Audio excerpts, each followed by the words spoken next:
ብሽቲ ቀለም ብሽቲ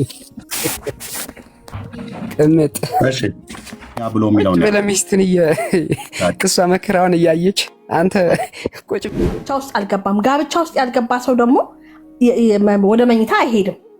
ሰውየው ይሄ የገባው ራሱ አይመስለኝም። ኤርሚዬ ምን እንትን አይደለ ሪቬል አደረገ፣ ሊትራሊ ሪቬል አደረገ።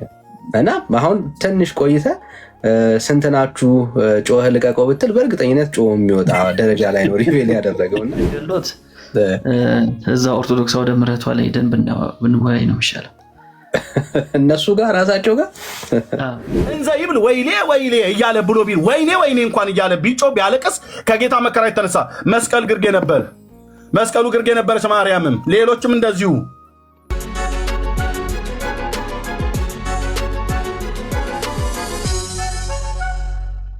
መጽሐፈ ሰዋስው ወግስ ወመዝገበ ቃላት ሐዲስ ግስን መዝገበ ቃላትን እሱ ቅድም ምን አለን? ይሄ እጮኛ ማለት ጠባቂ ነው ብሎ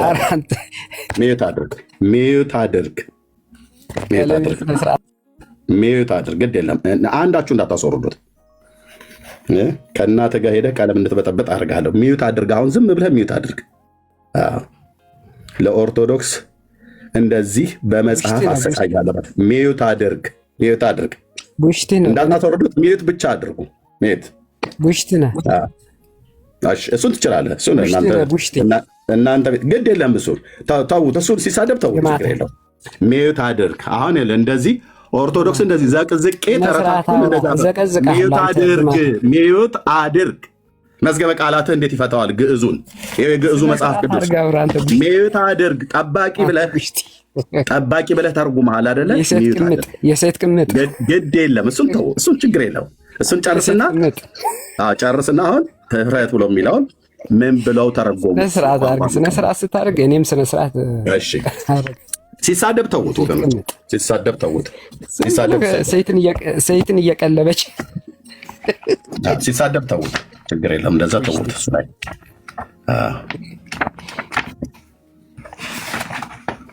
ስታዩን በገባሁበት ቤት ተደነግጣለህ ማለት ነው።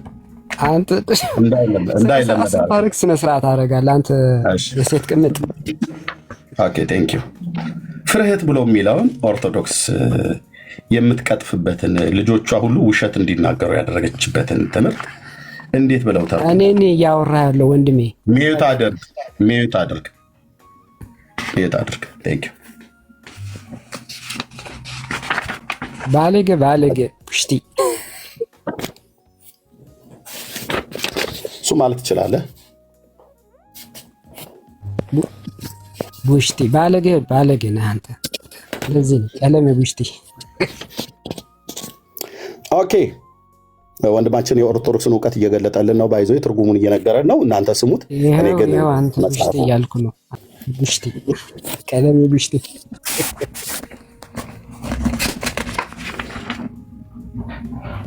ቅምጥ እሺ አግኝቻለሁ። እጮኛ ብሎ የሚለውን ቃል ጠባቂ ብሎ የተረጎመው አንድ የመጨረሻ ዕድል ልስጥህ። መዝገበ ቃላት ፍታና አውጣና ንገረኝ። ትልቁ ላይ አድርጌያለሁ። መጽሐፍ ቅዱስ ቶሎ በል። ትልቁ ላይ አድርጌያለሁ። እጮኛ ብሎ የሚለውን ቃል ጠባቂ ብለህ ተርጉመሃል። እሱን በየትኛው የመጽሐፍ 1:34 ፍታ፣ አታልቅስ። እየጠየቅኩህን ትመልሳለህ። ማርያም ወንድ ልጅ አላቅም ስትል እጮኛ እንዳላት አታቅም?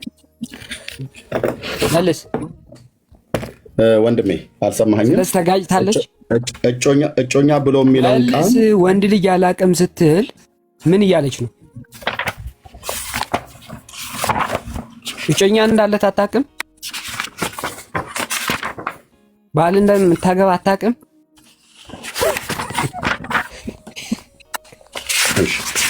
ስጨርስ የምጠይቀህ ጥያቄ እጮኛ ብሎ የሚለውን ቃል አንተ ምን ብለህ ተርጉመኸዋል? ጠባቂ ብለህ ተርጉመዋል። የትኛው መዝገበ ቃላት ነው የተረጎመው? መዝገበ ቃላት የትኛው መዝገበ ቃላት ነው የተረጎመው? መዝገበ ቃላት ስጠኝ። ፈጠን አድርገው። መዝገበ ቃላት ዋሽታለች ወይ? ወንድ ልጅ አላቅም፣ አንተ ደግሞ ባላላት እያልክ ነው። መልስ። መጽሐፍ ቅዱስ ዋሽቷል? መልስ የለውም ማለት ነው። ልብ በል መልስ 34 ላይ ወንድ ልጅ አላቅም አለ። አንተ ባል ካላት ወይ እጮኛ ካላት ማለት ነው። ዋሽታለች። ወገኖች እየሰማችሁ ነው አይደል? this is orthodox ቅምጥ። ኦኬ ስለዚህ እንደዚህ ናቸው ሲያዙ ማለት ነው። የመጽሐፍ ቅዱስ መዝገበ ቃላት አንተ በመጽሐፍ ቅዱስ ምንም እንደማታውቅ ይኸው 34 ወይ ዋሽታለች። እኩል አታውራ። አንደኛ የመጽሐፍ ቅዱስ መዝገበ ቃላት አታልቅስ። 34 ፍታው። 34 እኮ ይቀደፈት ይችላል። አንተ ነው መፍታት እና ዋሽታለች። ወንድ ልጅ አላቅም እጮኛ ካላት ለምን ወንድ ልጅ አላቅም አለች? ኦኬ የዋሸቿ የአንተ ቀጣፊዋ ማርያም የተባለችው ከተባለ ባል ካላት ለምን ወንድ ልጅ አላቅም አለች? ባል እንዳላት አታውቅም? እጮኛ እንዳላት የጌታ እናት አልዋሸችም። እቺ ግን ጣዖትህ እንደምትዋሽ ይኸው መጽሐፉን አምጥቻለሁ ድርሳነ ማርያም ላይ አሳያለሁ ማለት ነው። ልብ በሉ እኔ በመረጃ ነው የማወራው። የአንተ እቺ ጣዖት ነች የምትዋሸው። መዋሸቷንም ይኸው ድርሳነ ማርያም እዚህ ጋር አለ ላሳይ ነው ቀጥዬ። አሁን የጠየቅኩ ግን ሚዩት አድርግ። አሁን የጠየቅኩ ግን መዝገበ ቃላት የቱ ጋር ነው የፈታው እጮኛ ብሎ የሚለው ነው። ለሚስትን ክሷ መከራውን እያየች አንተ ቁጭ ጎ ሌላ ተረኛ ኦርቶዶክስ ናግባ ለመሰቃየት የምትፈልግ ማለት ነው። በእውቀት እንደዚህ ነው ነፍስ ከስጋችሁ የምትጫወትበት። እቺ ጣዖታችሁ እንዴት እንደዋሸች ይኸው መጽሐፉ ድርሳነ ማርያም እዚህ ጋር አሁን ቀጥዬ ገልጠዋለሁ። ቀጣፊዋ ጣዖት እንዴት እንደዋሸች ከመልአኩ ጋር የተነጋገረችው ንግግር ብላችሁ የጻፋችሁትን እንዴት እንደዋሸች እዚህ ያሳያል። አሁን ግን እጮኛ ብሎ የሚለውን ቃል ጠባቂ ብሎ ተረጎመው። አንደኛ የኢትዮጵያ መጽሐፍ ቅዱስ ማህበር መዝገበ ቃላትን እንኳን አላመጣልኝም። ሁለተኛ የና አለቃ ኪዳነ ወልድ ክፍሌ ግዕዙ እንኳን ምን እንደሚል እንኳን አያውቅም። አየው ቋንቋውን እጮኛ ብሎ የሚለውን ጠባቂ ብሎ አጻፈኝ። ቀደም ማን ነው እጮኛ ብሎ የሚለውን ጠባቂ ብሎ የተረጎመው ብዬ ስል የለውም መረጃ ማለት ነው። መረጃ የለውም ማለት ነው። ኦኬ ከኦርቶዶክሳውያን ከሚቃዡ ቅዠታም ደብተራዎች የሰማውን ወሬ ነው ይዞ የሚመጣው። የቋንቋው ሊቃውንት እንደዛ ብለው ፈተዋል? አልፈቱም። ከፈቱ ማምጣት ማሳየት ከኢትዮጵያ መጽሐፍ ቅዱስ ማህበር መዝገበ ቃላት ላይ እጮኛ ብሎ የሚለውን ቃል ጠባቂ ብሎ ያለ ማን ነው ነው የጠይቁ። ዋነኛ የቃሉ ቀጥታ ትርጉም ማን ነው ነው። እሺ ናገባ ቸርነት እንዲህ ቁም ስቅላችሁ ነው ማሳያችሁ። አንድ ፔንቴ እንደዚህ ይነዳሃል ማለት ነው። በመረጃ ዘመኑ የእውቀት ዘመን ነው። ስታወራ በመረጃ እኔ እችን አሁን ቀጣፊ ነች ብያልኩን እዚህ ላይ ያሳያለሁ። ይኸው ቤተክርስቲያኒቱ በጻፈችው ኦርቶዶክስ በጻፈችው መጽሐፍት ላይ አሳያለሁ። አሁን ቋንቋውን ግን ቃሉን ግን እጮኛ ብሎ የሚለውን ቃል አንተ ጠባቂ ብለህ የተረጎምከው የትኛው የቋንቋ ሊቃውንት ናቸው የተጠቀሙት? ምድሪቱ ላይ ያለ መዝገበ ቃላት እጄ ላይ አለ። እጄ ላይ በሙሉ አልኩ በሙሉ 10 መዛግብተ ቃላቶች አሉ። የአዲስ አበባ ዩኒቨርሲቲ የተረጎመው አለቃ ኪዳነ ወልድ ክፍሌ ናቸው፣ ደስታ ተክለ ወልድ ናቸው። ማን ናቸው የተረጎሙት? የኢትዮጵያ መጽሐፍ ቅዱስ ማህበር መዝገበ ቃላትን የተረጎመው ወይስ ማን የተረጎመው? እጮኛ ብሎ የሚለውን ቃል ቀጥታ ጠባቂ ብሎ የሚል ማለት ነው። ሰማዩ ይጠቁርባቸዋል ማለት ነው። እሺ ቴንክ ዩ ቸርነት ኬት ሰላም ላንተ። ኬት ቤተ እምነት ነው? ፕሮቴስታንት ነው። ኦኬ እታችሁ ረዳታ ደም ታደርጋለህ። ኦርቶዶክሳዊ የሆነ ሰው ካለ ይግባ። ስናወራኛ በመረጃ ነው። በመረጃ እሺ ተመስገን። እሺ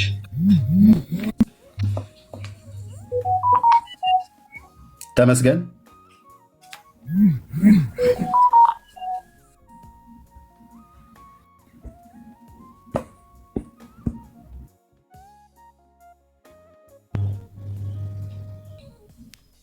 እሺ አለ ሌላ የሚገባ እጮኛ ብሎ የሚለውን ቃል ጠባቂ ብሎ የተረጎመ ወደ ውሸታሟ ማርያም ከመሄዳችን በፊት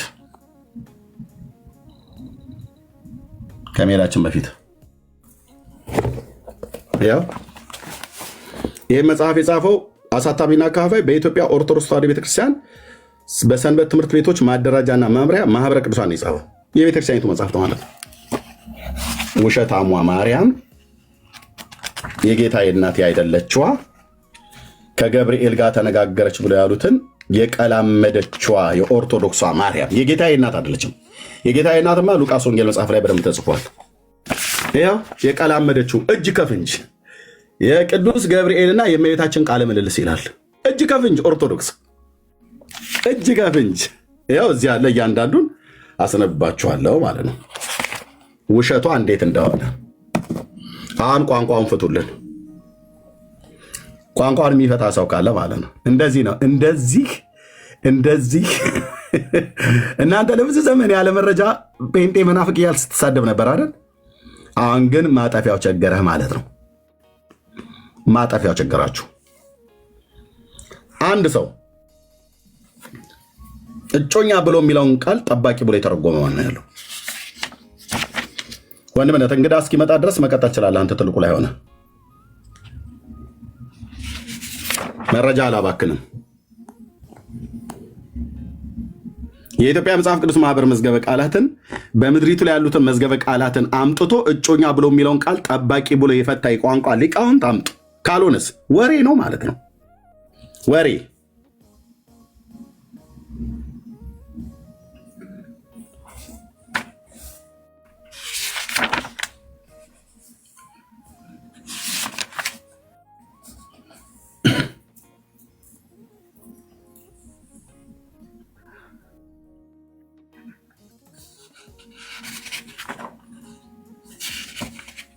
የታሉ? ኑ ግቡ እንጂ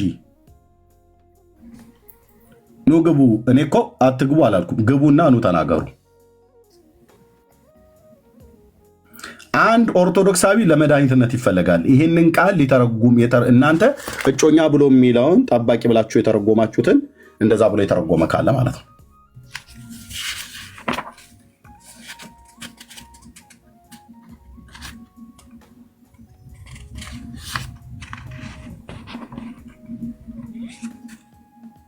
አይደል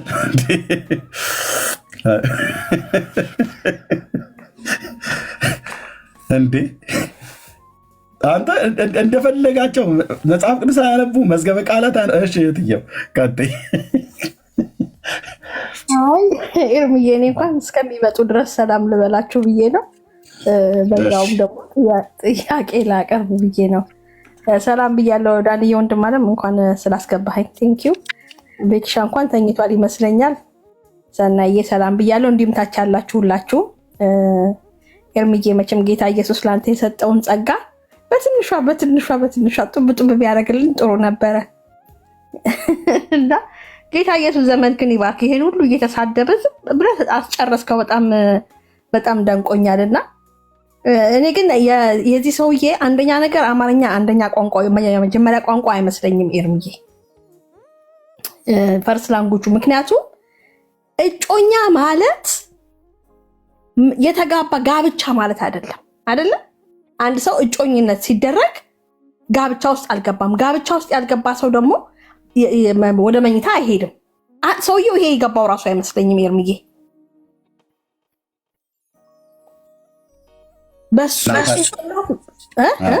ኦኬ 10 ጊዜ የሚደጋግመው እጮኛ ካላት ለምን ባል አይደለም ያላት እኮ እጮኛ ነው ያላት። አልገባውም ይመስለኛል ኤርምዬ። ይሄ ያውቃል፣ አውቆ ነው። ጸጊ በቅንነት ለመረዳት ነው ጥረት እያደረግሽ ያለሽ። መሞከርሽን አደንቅልሻለሁ። ተነጋግራችሁ ካልገባችሁ በስተቀር አማርኛ ጥረት ያለበት አይመስለኝም። አይ ጌታን እኔ ሲደጋግመው እጮኛ ማለት እኮ ገና ጋብቻ ውስጥ አልገቡም። በዛ ላይ ትንሽ ልጅ ነች በዛን ሰዓት። እና ምንድነው ይሄ ሰውዬ የሚያስበው? አልገባውም ወይ ብዬ እኮ ነው እኔ። ምን ላድርግ ታዲያ? በዚህ መልኩ ልረዳው ብዬ ነው እንዴ። አውቀው ነው በኢየሱስ ስም እንዲህ ካላሉ በስተቀር ህዝቡ ያመልጣቸዋል ከእጃቸውና ቤተክርስቲያኒቷን በደንብ ያውቃል፣ አማርኛ ጠንቅቆ ያውቃል። ያው እንዲህ ካልሆነ ግን ያው ባይዘዌ መጀመሪያ ኖርማል ነበር የሚያወራው፣ ከዛ ድምፁን አስቀየርከው፣ ከዛ ባህሪው ተቀየረ። ሶስት ነገር ነው ያየሁት። ትልቁ ላይ ወንድምነት ለታብታብ እውነተኛ ማለት እሺ፣ አንድ ጥቅስ ብቻ ልታነብልኝ ነው እና ድምፁ ኖርማል ነበር። መጀመሪያ በጣም ጥሩ ነበር የሚያወራው። ከዛ በስርዓት ከሰማችሁት ድምፁ ተቀየረ፣ ሊትራሊ ማለት ነው። ድምፁ ተቀየረ። ከዛ ቀጥሎ ደግሞ ባህሪው ሙሉ ለሙሉ ተቀየረ እና ለምንድን ነው ስትል መግለጽ ስለጀመርክ ነው። ማስረጃ መግለጽ ስትጀምር በቃ ሊቋቋሙ አልቻለም እና ውስጡ ያለው መንፈስ ያው የጨለማ እንትን አይደለ ሪቬል አደረገ፣ ሊትራሊ ሪቬል አደረገ እና አሁን ትንሽ ቆይተ ስንት ናችሁ ጮኸ ልቀቀው ብትል በእርግጠኝነት ጮኸ የሚወጣ ደረጃ ላይ ነው ሪቬል ያደረገው እና ፈቃደኛ ከሆነ በውስጥ መስመር ብናገኘው ብንጸልይለት በጣም በጣም ጥሩ ነው እና ሪቬል በቃ ዴቪል ሪቬል ሲያደርግ ነው የታየው በትክክል ማለት ነው እና መገለጫው ይሄ ስለሆነ ማለት ነው። ግን እስቲ አሁን በጣም በተደጋጋሚ ሲያወራበት የነበረበት ሀሳብ አለ እና ዘፍጥረት ምዕራፍ 4ን እስቲ አንብበው። በእሱ አርጊመንት መሰረት አወቀ የሚለውን ቃል ምን ብለን እንፍታው? እንደነሱ እንፍታው እስቲ። ዘፍጥረት ምዕራፍ 4 ቁጥር 1 እስቲ እንየው። ኦኬ ጄኔሲስ ቻፕተር 4 ቨርስ 1 ኦኬ ያ አዳምም ሚስቱን ሔዋንን አወቀ፣ ጸነሰችም፣ ቃየንንም ወለደች። እርሷም ወንድ ልጅ ከእግዚአብሔር አገኘሁ አለች ይላል። አሁን እንደ ኦርቶዶክስ እንፍታው። አዳምም ምን ብለን እንፍታው? ሚስቱን ይላል። አየህ፣ የእሱ ደግሞ ክፋቱ ሚስቱን ይላል። አዳምም ጠባቂ እንዴት ይላል አንብበው በኦርቶዶክስ ቸገረን እኮ ሚስቱን ይላል። የሱ ደግሞ ለዮሴፍ እጮኛ ብሎ ሲል ለአዳም ሚስቱ ይላል። አየው አወቀ ይላል አይደል? አወቀ ይላል። አወቀ የሚለው ቃል ምንን ነው የሚገልጸው? አወቃት አላወቃት የሚለው ሀሳብ ግብር ያገኘነት ነው የሚገልጸው ሊተራሊ።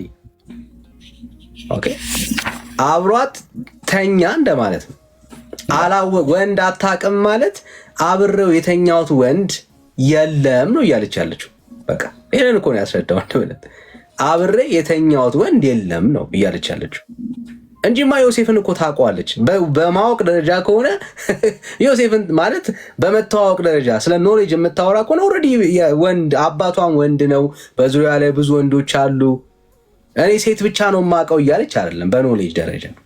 ግን አወቀ የሚለው ቃል ሊትራሊ የሚጠቀሰው አማርኛ ምናልባት ቤተክርስቲያኒቷ እንዴት እንደምትረዳው ማወቅ ያስፈልግ ይሆናል። ግን መጽሐፉ ላይ ክሊር በሆነ መልኩ አዳም አላወቃትም፣ አዳም አወቃት ብለን ስናወራ ከሚስቱ ጋራ ተኛ ወይ አልተኛም ነው፣ አለቅ።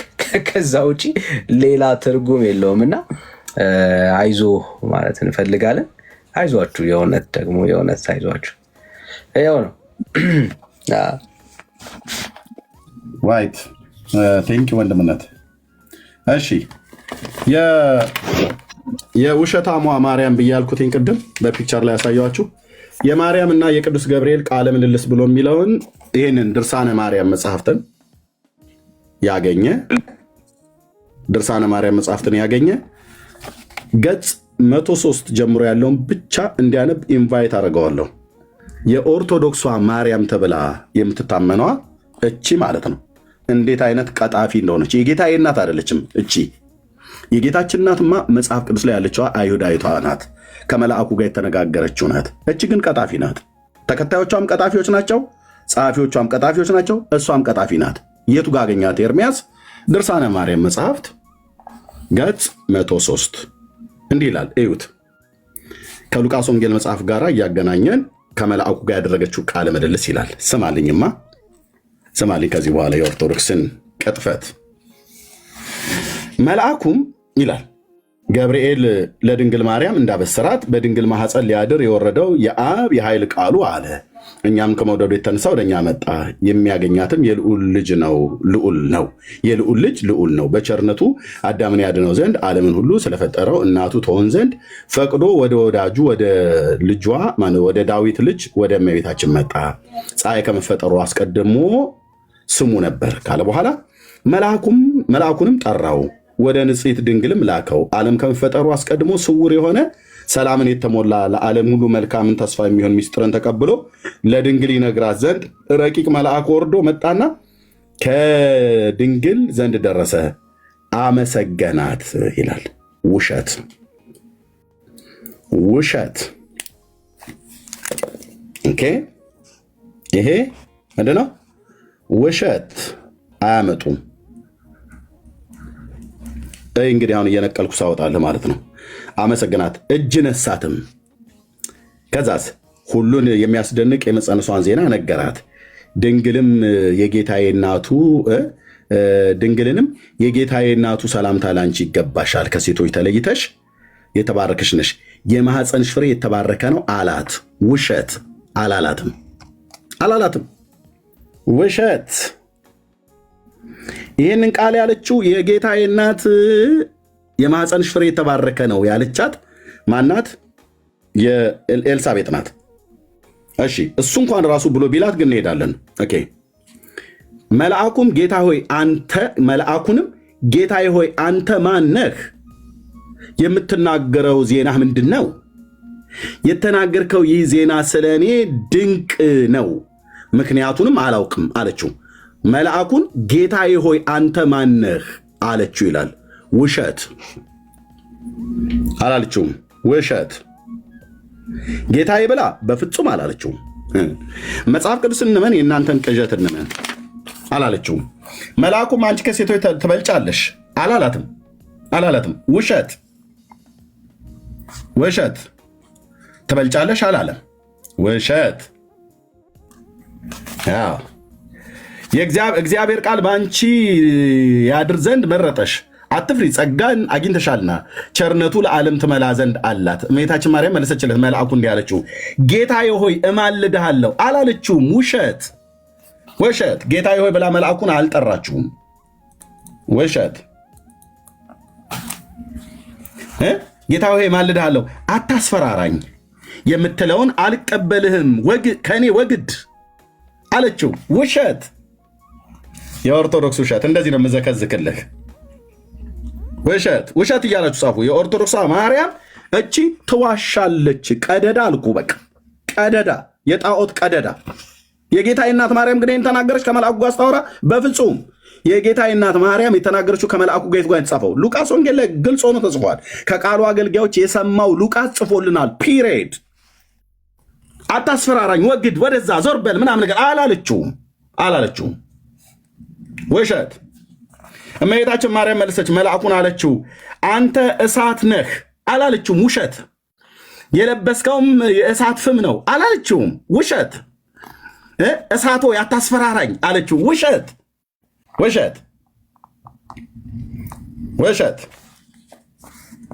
ውሸታም ኦርቶዶክሳውያን፣ ቅጥፈት። በጌታ እናት ስም ልትሸቅሉ የበላችሁ ምድረ ሆዳም ሁሉ ማለት ነው። ውሸት። ሉቃስን ነው የምናምነው እኛ፣ ወንጌላውያኑን ነው የምናምናቸው እኛ። ከመልአኩ ጋር ያደረገችው ንግግር በሙሉ እዛ ተጽፏል። አንተ እዚህ የምትቀላምድበት የለም። በእሳት ነበር ማነደው። ይህንን ግን ህዝብን ለማስረዳት ከህዝብ ውስጥ ማጥፋት ይሻላል። ወረቀት በእሳት ከማቃጠል በውስጥ እውቀቱን ባቃጠል ይሻላል። ውሸት። ምድረ ቀጣፊ ሁሉ ውሸት። መልአኩም ይቺ ምን አለችው? እሳቱ አታስፈራራኝ፣ አዳዲስ ነገር በመናገር ለምን ታውከኛለህ አለችው። ውሸት። የጌታዬ እናት አላለችም። ውሸት።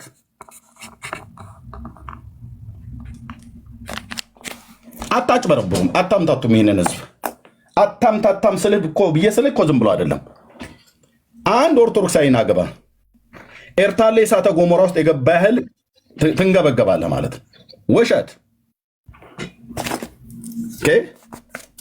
ከዛስ ይህ ለአንቺ ድንቅ ልዩ ነው፣ ያመጣሁልሽን ዜና ተቀበይ፣ በማፀንሽ ያድር ዘንድ የወደደ የልዑል የክርስቶስ የጽንሰቱ ነገር አመጣሁልሽ አላት። እመቤታችን ድንግል ማርያምም መለሰችለት። መልአኩ እንዲህ አለችው፣ ጌታዬ ሆይ እኔ እፈራለሁ አላለችውም።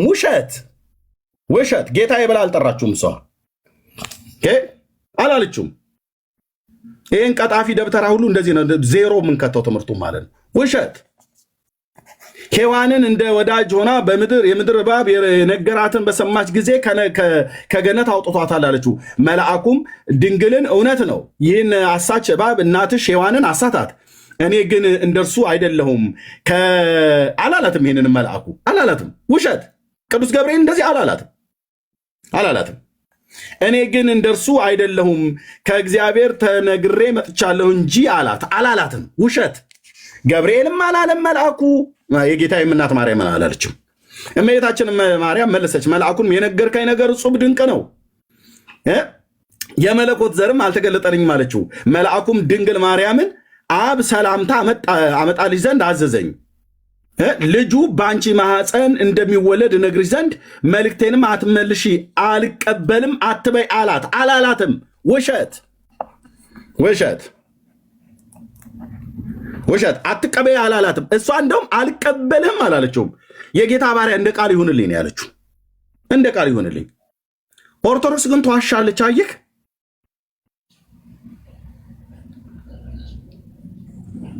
አቢሾ የጠጡ የደነዘዙ ቄሶች የጻፉትን ቅዠት እዚህ አምጥተህ እኛ ላይ አትታታም። እንደዚህ ነው አፈርደቼ የማስገጥልህ ማለት ነው። አላላትም፣ አላለችውም። ያለችው በሉቃስ ወንጌል ላይ ግልጽ ሆኖ ተጽፏል። ፒሪየድ።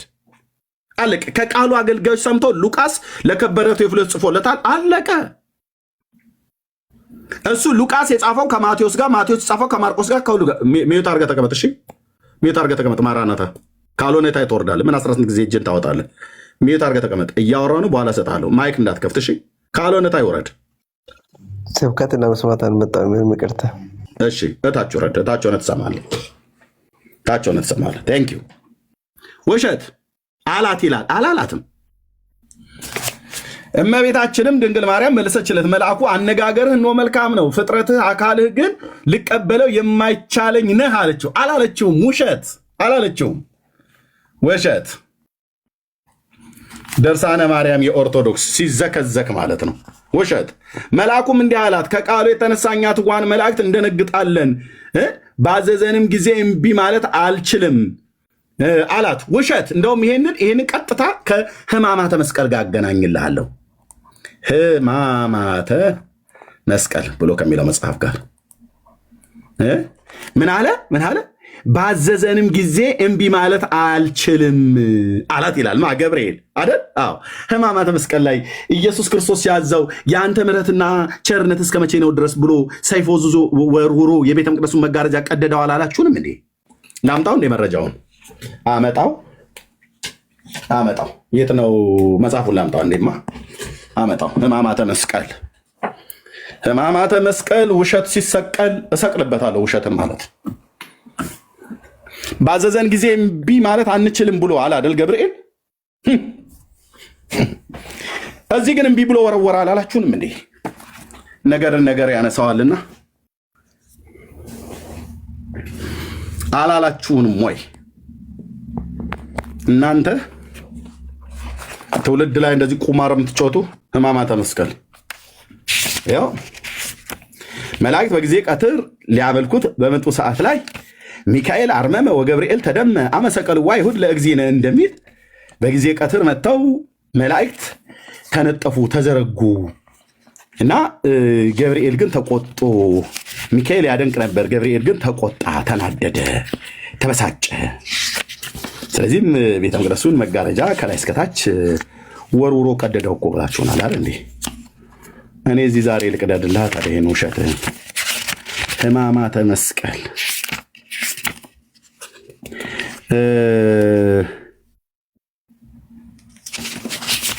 እሺ፣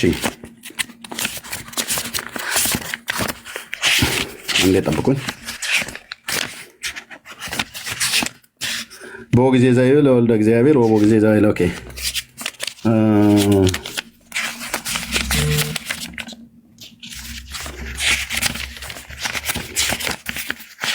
አንዴ ጠብቁኝ ወደ ወገኖቼ፣ በጣም ከይቅርታ ጋር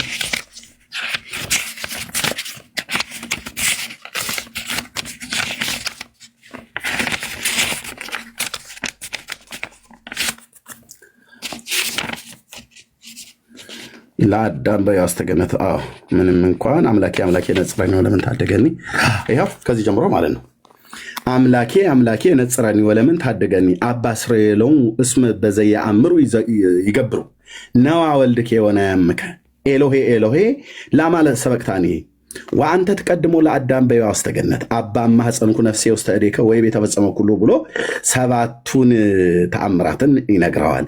ቃላተ ራእይ ሰባት እንዲል እንተ ዲበ መስቀል ዘነበበ እንዳለ ካለ በኋላ የሚለውን ይውልት አባ እስራኤል ሙስመዘ ያምሩ ይገብሩ ማለት መላእክት ብርሃን በጊዜ ቀትር ፈጣሪያችንና መስገን ብለው ቢመጡ አካሉ ደም ለብሶ ራቁቱን ቆሞ አክሊለ ሦክ ተሸክሞ በመስቀል ላይ ተሰቅሎ ቢያገኙት ደንግጠው እንደ ቅጠል ረገፉ፣ እንደ ሻሽም ተነጸፉ።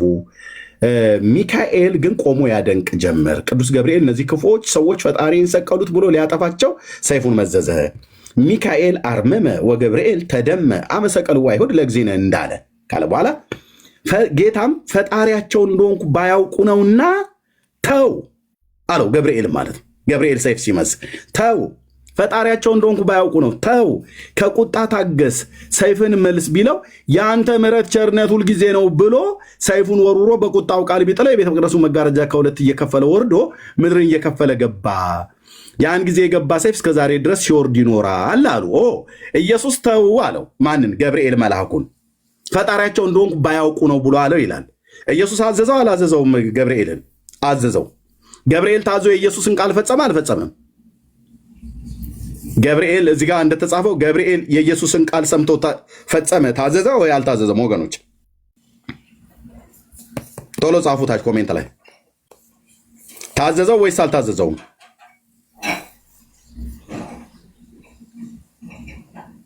እንዴ ኮሜንት ቆሞ ነው ወይስ ምንድን ነው? አልታዘዘም አይደል? አዎ አልፈጸመም፣ አልታዘዘም። ኖ ነው ያለው። አልታዘዘም። ልክ ናችሁ። አልታዘዘም ማለት ነው። እሺ ድርሳነ ማርያም ላይ ታዲያ ገብርኤል አደር ሲያነጋግራት መልአኩም እንዲህ አላት፣ ከቃሉ የተነሳ እኛ ትጉሃን መላእክት እንደነግጣለን፣ ባዘዘኝም ጊዜ እምቢ ማለት አልችልም አለ። ውሸት ውሸት። ሕማማተ መስቀል መረጃ ውሸት። እናንተ ናችሁ የምትቀልዱት ሰው ላይ። ይኸው እዚህ ገብርኤልን ሲያዘው ተው ከቁጣ ታገስ ሰይፍን መልስ ብሎ ቢለው የአንተ ምሕረትና ቸርነት ሁልጊዜ ነው ብሎ ሰይፉን ወርሮ በቁጣ ቢጥለው የቤተ መቅደሱ መጋረጃ ከሁለት ተቀደደ ብላ ኦርቶዶክስ ተዋሕዶ ቤተክርስቲያን ክደት ታስተምር አልቻለም አደባባይ ላይ። ኤርምያስስ ክደቷን አደባባይ ላይ ያጋልጣል ማለት ነው። ታዘዘ ገብርኤል አልታዘዘም? ይኸው ይህንን ለጌታ እናት ለማርያም ነገራት አልነገራትም? አንችልም ብሏል ይላል። አንቺ ሁልጊዜ አንቺ ግን ከሁሉ ትበልጫለሽ አላላትም? ውሸት። የአብ ፈቃድ ነውና እመቤታችን ማርያምም ለመልአኩ መለሰችለት፣ ጌታዬ ሆይ ተጨነቅሁ ፈርቻለሁና አለችው። ውሸት ውሸት።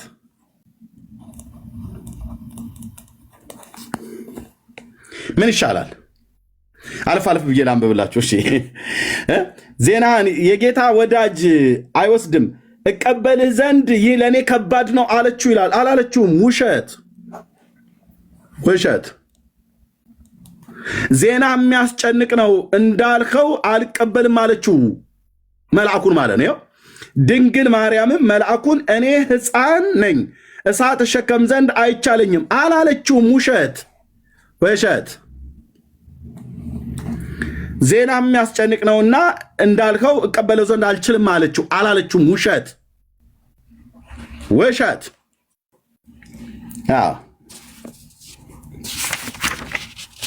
ይሄ እዚህ በሙሉ ለዚህ በጣም እውነት ያለ ጌታ ሆይ እንዳትዋሸኝ እማጸናሃለሁ አለችው፣ አላለችውም? ውሸት።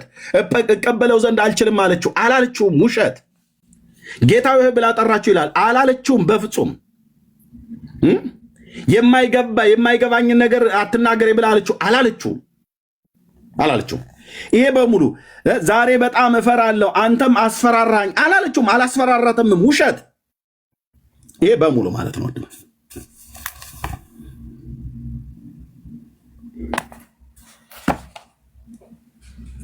ውሸት። አንድ እናቱ የወለደችው መጥቶ ያወራን ፊት መረጃ እንደዚህ አውጥቼ ነው ማሰጣልህ። ያ በምኑ ላናግርህ? በኢትዮጵያ መጽሐፍ ቅዱስ ማህበር መዝገበ ቃላት፣ በአለቃ ኪዳነ ወልድ ክፍሌ መዝገበ ቃላት፣ በግዕዙ የአዲስ ኪዳን መጽሐፍ ቅዱስ፣ በሰማንያ አሐዱ በራሳችሁ፣ በሕማማተ መስቀሉ፣ በድርሳነ ማርያም ምድረ ውሸታም ሁሉ እናንተም ብሎ ደግሞ የማርያም ወዳጅ የጌታን እናት በእንዲህ አይነት ልክ ያላለችውን አለች እያላችሁ ስናነበው ከመጽሐፍ ቅዱስ ጋር ይሄ ቀጥታ ከመጽሐፍ ቅዱስ ጋር ይጣላል አይጣላም? ወገኖች እዚህ ውስጥ የተጻፈው የመልአኩ እና የእመቤታችን ቃለ ምልልስ አላሉ?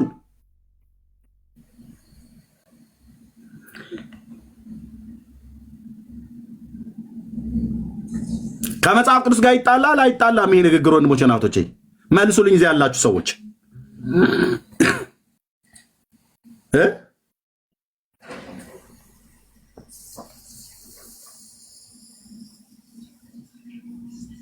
እያንዳንዱ መጽሐፍን አምጥቼ ጥርስ ከምላሱ እያወጣው ሄጄ ከሼልፌ ላይ ብቻ ነው የማመጣው። ከሼልፍ ላይ ብቻ ማውረድ የሚጠበቅብኝ አልኩ። ጥርስ ከምላሱ እያወጣው አንብቤዋለሁ። እያንዳንዱ መጽሐፍት ቃላትም መጣችሁ ጮኛ ብሎ ማለት ጠባቂ ነው ብለህ ተረጉማለህ። አንዳቸውም የቋንቋ ሊቃውንት ግን እንደዚህ ብለው ተርጉመውት አያውቁ።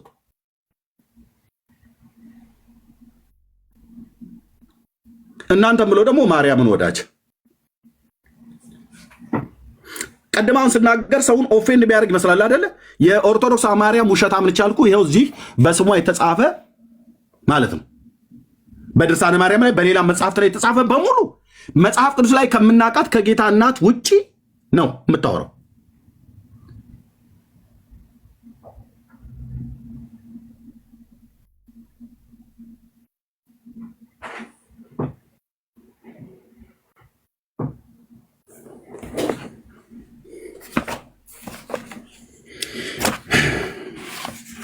እንደዚህ ነው የምበቀለው። ውሸትን እንደዚህ በእውነት እንበቀለዋለን ማለት ነው። በሕያው በእግዚአብሔር በአምላክ ቃል ወንድምነት መቀጠል ትችላለህ። እንግዳ ከመጣ ብቻ ትሰጠኛለህ አቀብለህ። አይቀጡ ቅጣት ቀተን ለሚመጣው ትውልድ ማስተማሪያ ነው የምናደርገው። እነሱ እጮኛን ጠባቂ እያሉ የሚተረጉሙት አንዳቸውም የቋንቋ ሊቃውንት 10 መዝገበ ቃላት እጄ ላይ ያለ ወንድምነት እንደምታውቀው እናንተ ገዝታችሁልኝ የላካችሁት እነሱ ማን ነው ታዲያ ቃላትን ተርጓሚ ያደረጋቸው? የቋንቋው ሊቃውንት ያልተጠቀሙትን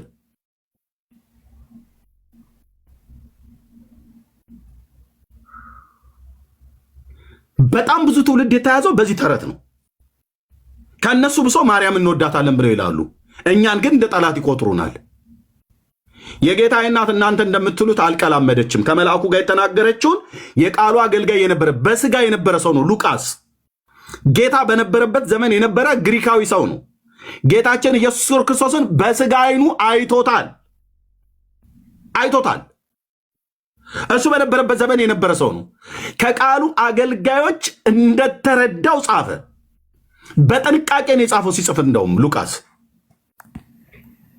ዝም ብሎ እንዳይዘላብድ ሲጽፍ እንኳን ለከበረ ቴዎፍሎስ ሲጽፍ ምን ብሎ እንዳለው ላሳያችሁ። የሉቃስ ወንጌል መጽሐፍ ምዕራፍ 1 የምታውቁት ማለት ነው። የአምላክን የእግዚአብሔርን ቃል የምታነቡ ወንድሞቼ እናቶቼ ታውቁታላችሁ። እዚህ ስንት የማያነብ አለ እኮ አልኩ። በደመ ነፍስ የሚንቀሳቀስ ስንት አለ። ይኸው የከበረ ቴዎፍሎስ ከመጀመሪያው በአይን ያዩትና የቃሉ አገልጋዮች የሆኑቱ እንዳስተላለፉልን ይላል።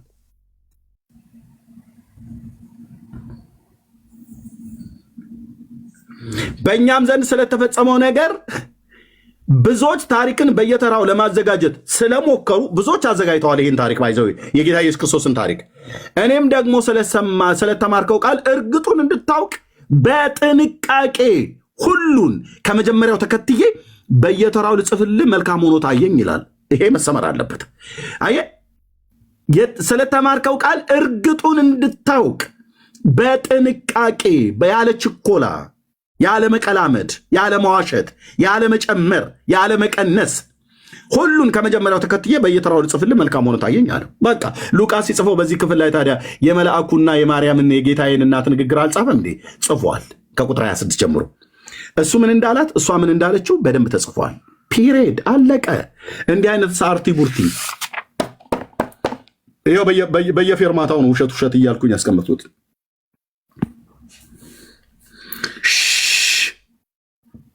አንድ ኦርቶዶክስ ወሬ እንዳታወሩ። ድርሳነ ማርያም እያልክ ጣዖት ተነስተህ ፀሐይ እየሞክ የምታነበው መጽሐፍት እንዲህ ነው የሚዋሸው። መጽሐፍቶቻችሁ የሉቃስ ወንጌል ከተረከው ጋር ከጻፈው ጋር እዚህ የጻፉት መጽሐፍት አይገናኝም። ታዲያ ይህንን እንክርዳድ እንቀበል እንዴ? አንቀበልም። አለቅ እና ቴንኪ ወንድምነት ትልቁ ላይ አሁን ለታርታም እንዲመች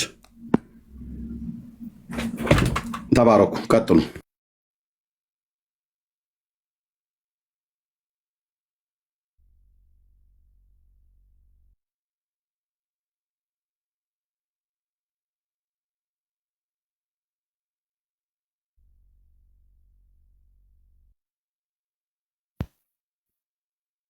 ዳኒ ሚውት ነህ ዳኒ። እሺ ወንድምነ ጸጋ ይብዛልህ፣ ተባረክ። ጌታ ኢየሱስ ይባርክ። እንቀጥላለን። ኦርቶዶክስ ሰው ካለ አንድ ቁጥር ይጻፍልን። በተነሱት ጉዳዮች ላይ እንደ ኦርቶዶክሳዊ መሞገት እችላለሁ፣ ማውራት እችላለሁ የሚል ሰው ካለ አንድ ቁጥር የሚጻፍልን ወይ ደግሞ ሪኩዌስት ይላክልን። ቀላል የሚሆነው እንደየሰው ከሆነ መላክም ደግሞ መጻፍም ትችላላችሁ። እግዚአብሔር አምላክ ዘመናችሁን ይባርክ። ሪፍሬሽ አድርጉት። ትንሽ ሰዓት እንቆያለን፣ ገና ነው ሰዓቱ። ስለዚህ ሪፍሬሽ አድርጉት፣ ኮፒ ሊንክ ይደረግ፣ እንደ አዲስ እናነቃቀው፣ ሰዎች ጋር እንላክ፣ እንድረስ። ተባረኩልኝ። ቴንክ ዩ ጋይስ። እሺ ሜላይ እንኳን ደህና መጣ፣ ዌልካም ብለናል። ወሬር እንዴት ናችሁ? ሁሉ ሰላም? ሻሎም ብለናል። ሰላም ለእናንተ ይሁን። እንዴት ናቸው? ዳኒ ሁሉ ሰላም? ሜላይ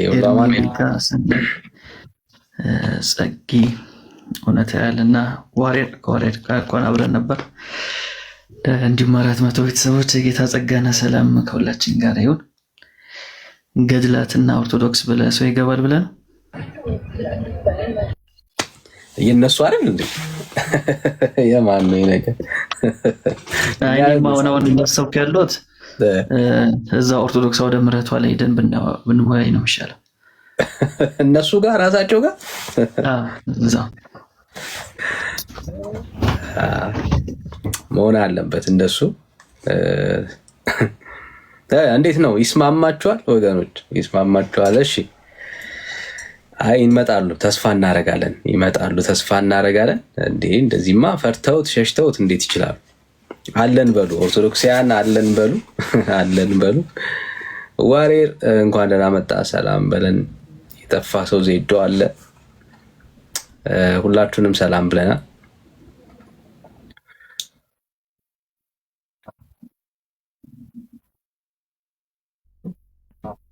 ቤኪ ገነት ሁላችሁም ሜላ አብረን ነበርን።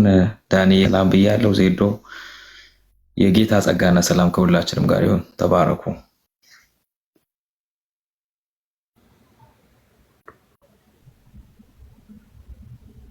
እሺ አሜን። ቴንክ ዩ ተባረክ።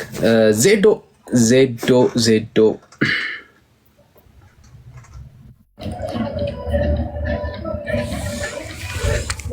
እንዴት ናችሁ? ሰላም ብያለሁ። ሰላም ነው። እንዴት ናችሁ? እናታችሁ ናፈቃችኝ። ሁሉ ሰላም፣ ሁሉ አማን፣ ሁሉ ሰላም። እንዴት ናችሁ? ሁላችሁንም ሰላም ብያለሁ። ኤርሚሻ፣ ወንድም አለም፣ ሜሊ፣ ጸጉ፣ ቤኪ፣ ሰናይ፣ ዋሬር ሁላችሁንም ሰላም ብያለሁ። ከላይም ከታችም ያላችሁ ያው ጠፍቻለሁ፣ እንዳትረሱኝ ፊቴን ላሳያችሁ ብዬ ይሻላል ይሻላል። ዜዶ እንዴት ነህ? ሜላችን እንዴት ነው? ወንድም አለ ሰላም ብያለሁ ሁላችሁ። ዜዶ እንዴት አለ? ሰላም ላንተ ይሁን። ወጣ አለ ትልቁ ላይ ሆኖ ነው። ሌላ ሰው መሰልኳ። በኢየሱስ እንዴት ነህ?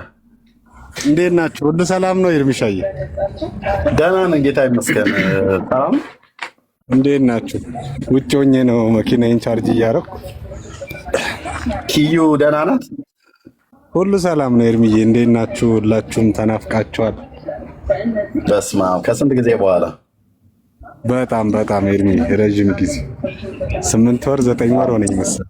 በስመ አብ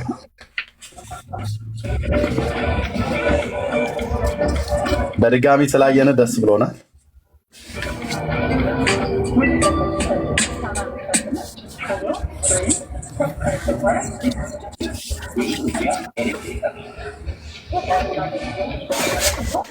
ዜዶችን ስላገኘን ደስ ብሎናል። ኔትወርክ አይ ቲንክ ስልክ ገባብህ መሰለኝ። ያ እዚህ ላይ ሆኖ ነው በቃ አለውኝ ዝም እያዳምጣቸዋል። ሰላም ነው? እንዴት ነህ? ሰላም ብያለሁ። ሰላም ባለቤት ሰላም ናት? ልጆች ደህና ናቸው? ሁሉ ሰላም እግዚአብሔር ይመስገን። ብጠፋም ወፍረሃል፣ ግን ችግር የለም እግዚአብሔር ይመስገን። እሺ ዜድዬ ተባረክ። ሜላዬ ሰላም ብያለሁ ወንድም አለ።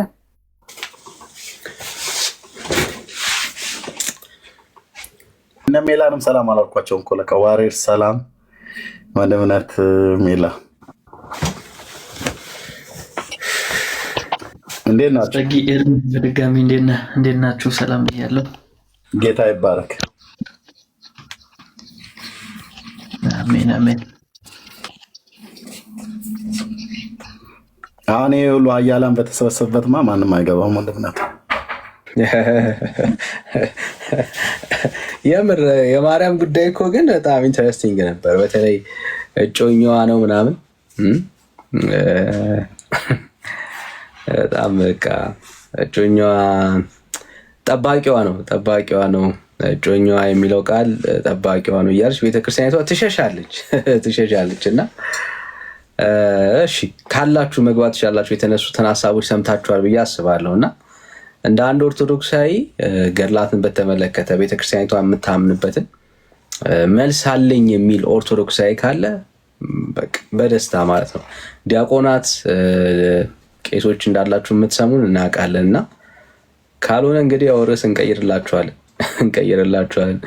ወንድምነትም ዙሩን እንትን ብለዋል አክረረኳል። ግን ላላርገን ነው የምንጠይቃችሁ ብዬ አስባለሁ። እኔ ኦርቶዶክሳዊ ነኝ የሚል ሰው ካለ ፕሊዝ እስቲ እድል እንስጣችሁ ኦርቶዶክሳዊ ነኝ የሚል ካለ ማለት ነው። ካልሆነ ግን እንቀይርላችኋለን። ሜላ እንዳለው እዛው አውደ ምሕረት መተን እንጠይቃለን።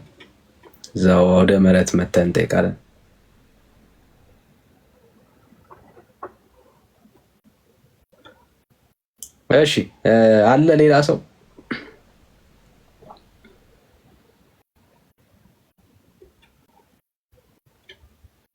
ሌላ ኦርቶዶክስ ያለ ሻይ እኔ አደው እኔን አትቀበሉኝ። አንተማ ስንጠራ እኮ ዝም አልክ። ፈርተህ መሰለን እኮ። አረ በጣም ከእኔ እንትን አልኩኝ ታውቃለህ። በጣም ላይክ ስሜት ያደረገኝ ወንድምነትን ዝም ብሎ ሲናገረው ምናምን ነገር ደበረኝና ደግሞ እኮ በጣም ግልጽ ነው። ዝቅ ብሎ እኮ ቢያነበው እኔ ወንድ አላውቅም ያለችበት ጉዳይ ይታወቃል። እንዴ ከገብርኤል ጋር የምታደርገውን ባክ ኤንድ ፎርስ ኮንቨርሴሽን ልጁ እንዴት አላወቀ? ደግሞ ምን ችግር አለው? ከወለደች በኋላ ከዮሴፍ ጋር ምን ባሏ ነው? ውጭኛ ነው? ምን ሊያያት ነው እንዴ? ሊያገባት ነው? እና አንዳንድ ጊዜ ጀስት እንዲህ ጭንቅላትን ካልደፈነ በስተቀር ሰው ግልጥ ብሎ የሚታይ ነገር አላየውም በሚል አይነት ሙድ እኔው ይደብራል። ግን ወንድምነትን እንደዚህ ሲናገረው እኔ አይ ዶንት ላይክ ካም በኋላ ግን አልቀመጥም። በነገራችን ላይ ኤርሚ ሲሳደቡ ምናምን ካልክ ሲጨርሱ ነው የምመለሳለሁ አብሬ ማለት ነው። እኔ ጆሮዬ እንደዚያ ነገር መስማት ደክሞታልና ያ ለማንኛውም ሰላም ብያለሁ። ኤርማያ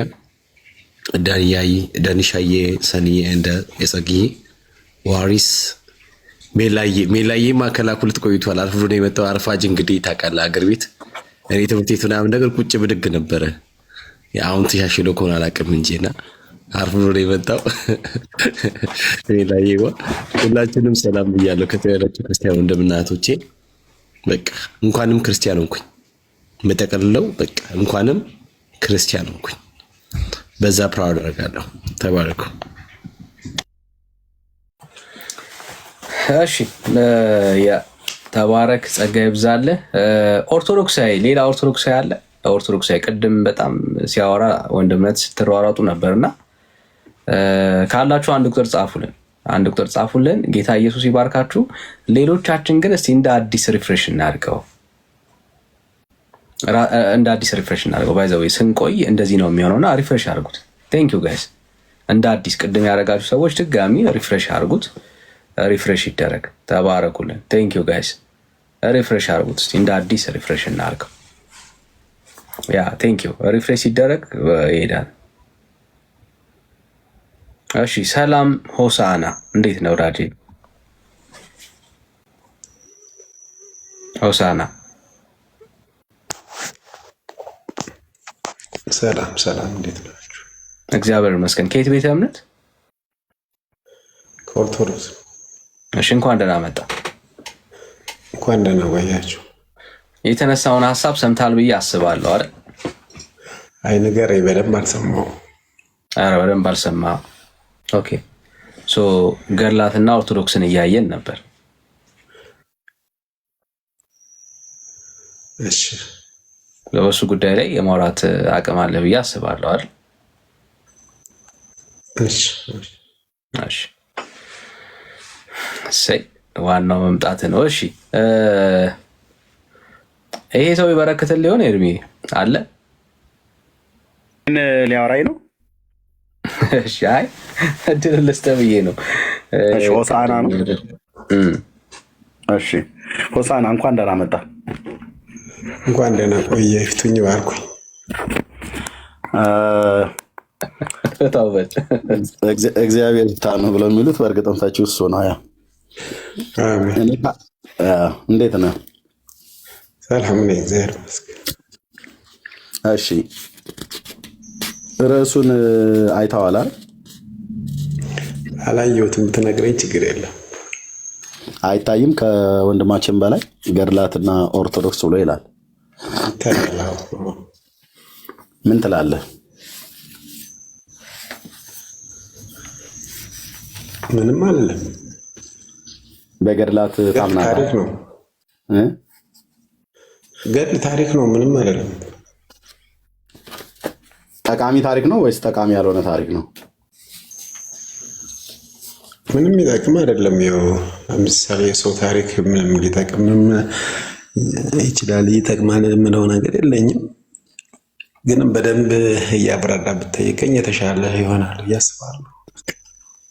ለምሳሌ ገድለ ተክለ ሃይማኖት አሁን ለአንተ ምንም አይጠቅምም?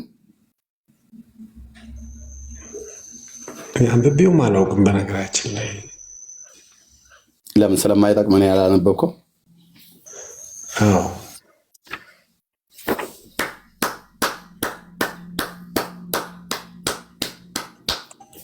ጎበዝ፣ ለአንተን ያጨበጨብኩልን። ስለማይጠቅምህ አላነበብከውም። ስለማይጠቅምህ አላነበብከውም፣ አታንብበውም። ምንም የሚጠቅም ነገር ስለሌለ ማለት ነው። መጽሐፍ ቅዱስን ብቻ አንብብ። በኢሳይያስ 34:16 ላይ ደግሞ የተፈተነ መጽሐፍ የሚለው ደግሞ መጽሐፍ ቅዱስን ነው እንጂ ከመጽሐፍ ቅዱስ ውጭ ሌላ የሚጠቅም አለ ብዬ አላስብም። 4 ነጥብ የእግዚአብሔር መንፈስ ያለበት መጽሐፍት ከብር ከወርቅ ይልቅ 7 እጅ የነጠረው ዳዊትም እንዳለው በዘመናት መካከል የተፈተነ የሰውን ሕይወት የሚቀይር የሰውን ሕይወት የሚለውጥ የሰውን ሕይወት የሚያድን እኔ የነገርኳችሁ ቃል መንፈስም ሕይወትም ነው ብሎ እንዳለ ጌታ ከሱ የወጣ ከአፉ የወጣ የጽድቅ ቃል ነቢያት የተናገሩት ሐዋርያት ያስተላለፉልን የተፈተነ በዘመናት መካከል የተፈተነ የአምላካችን እግዚአብሔር ቃል ብቻ ነው የሚጠቅመው። ደግ አደረክ ወንድማችን። አዎ ጠቢቡ ሰለሞንም እንደተናገረው ምዕራፍ 30 ቁጥር 6 ላይ ማንም እንዳይዘልፍህ ሐሰተኛም እንዳትባል ከቃሉ አትልፋት ጨምር ስለሚል መዘለፍም አልፈልግም፣ ከቃሉ መጨመር መቀነስ ኃጢአተኛ መባልም አልፈልግም። የእግዚአብሔር መንግስት እከለከላለሁ ኃጢአተኛ ከሆኑኝ እና ተጨመሩና ከቀነሱ። ልክ ነው።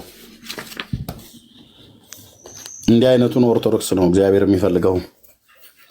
የሰው ዘር በሙሉ በእግዚአብሔር ቃል ላይ ቆሞ መጽሐፍ ቅዱስ የሚናገረውን እውነት አሜን ብሎ የሚል መጽሐፍ ቅዱስ ያልተናገረውን ደግሞ አልቀበልም ብሎ የሚል ማለት ነው። እግዚአብሔር ቃሉን የሰጠን፣ እግዚአብሔር ልጁን የሰጠን፣ እግዚአብሔር መንፈሱን የሰጠን፣ እግዚአብሔር ቃሉን የሰጠን።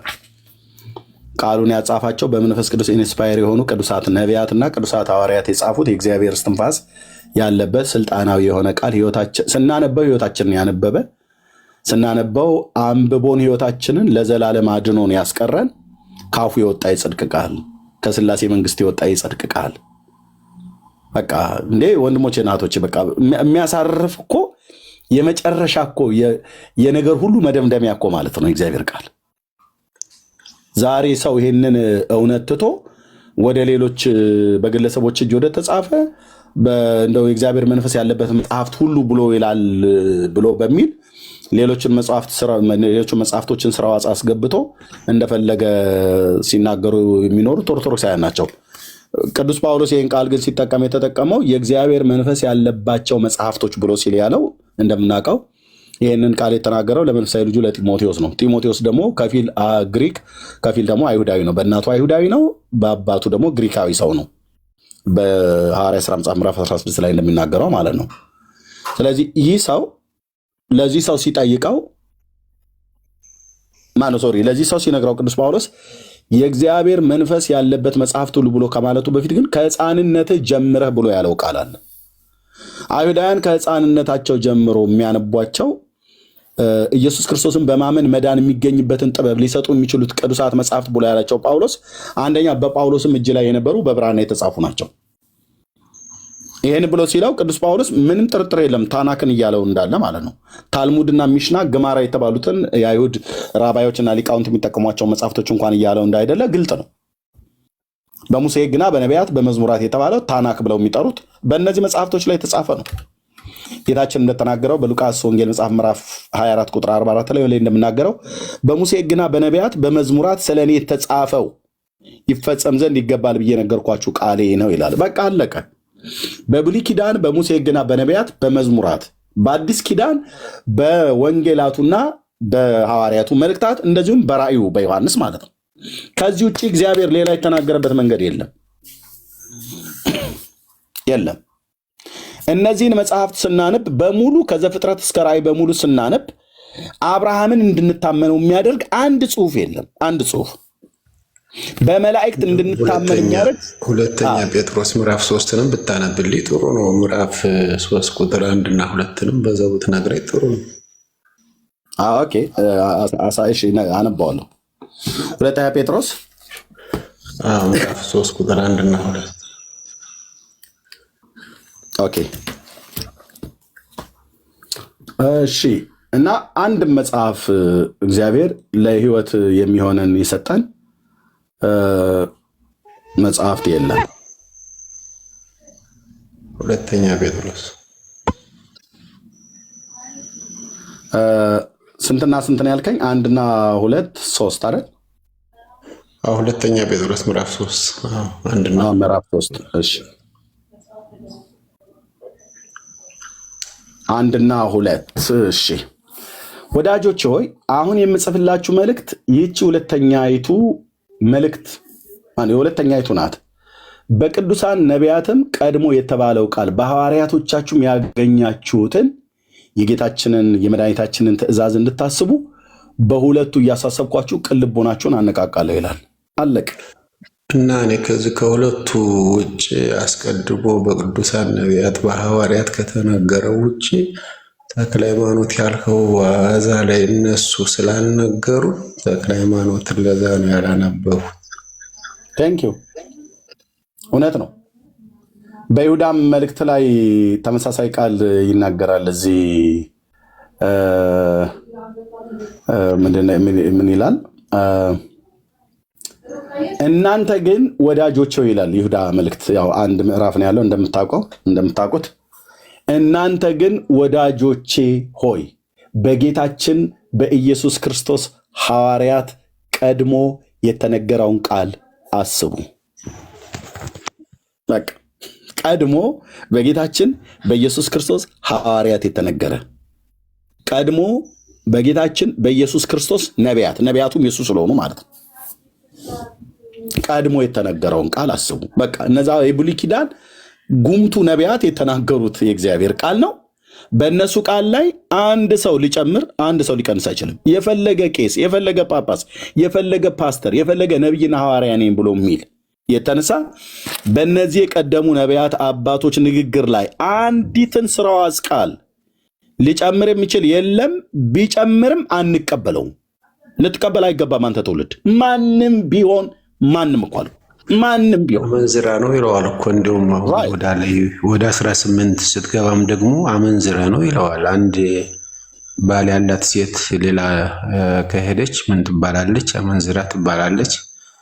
አንድ ወንድም ደግሞ ሚስት እያለው ወደ ሌላ ከሄደ አመንዝራ ይባላል። የሚመለከውን አምላካችን ትተን ሌላ ማምለክ፣ ጣዖት ማምለክ ደግሞ አመንዝራነት ነው። አመንዝራነት እንዳልባል ነው ወደዛ ያለድኩት።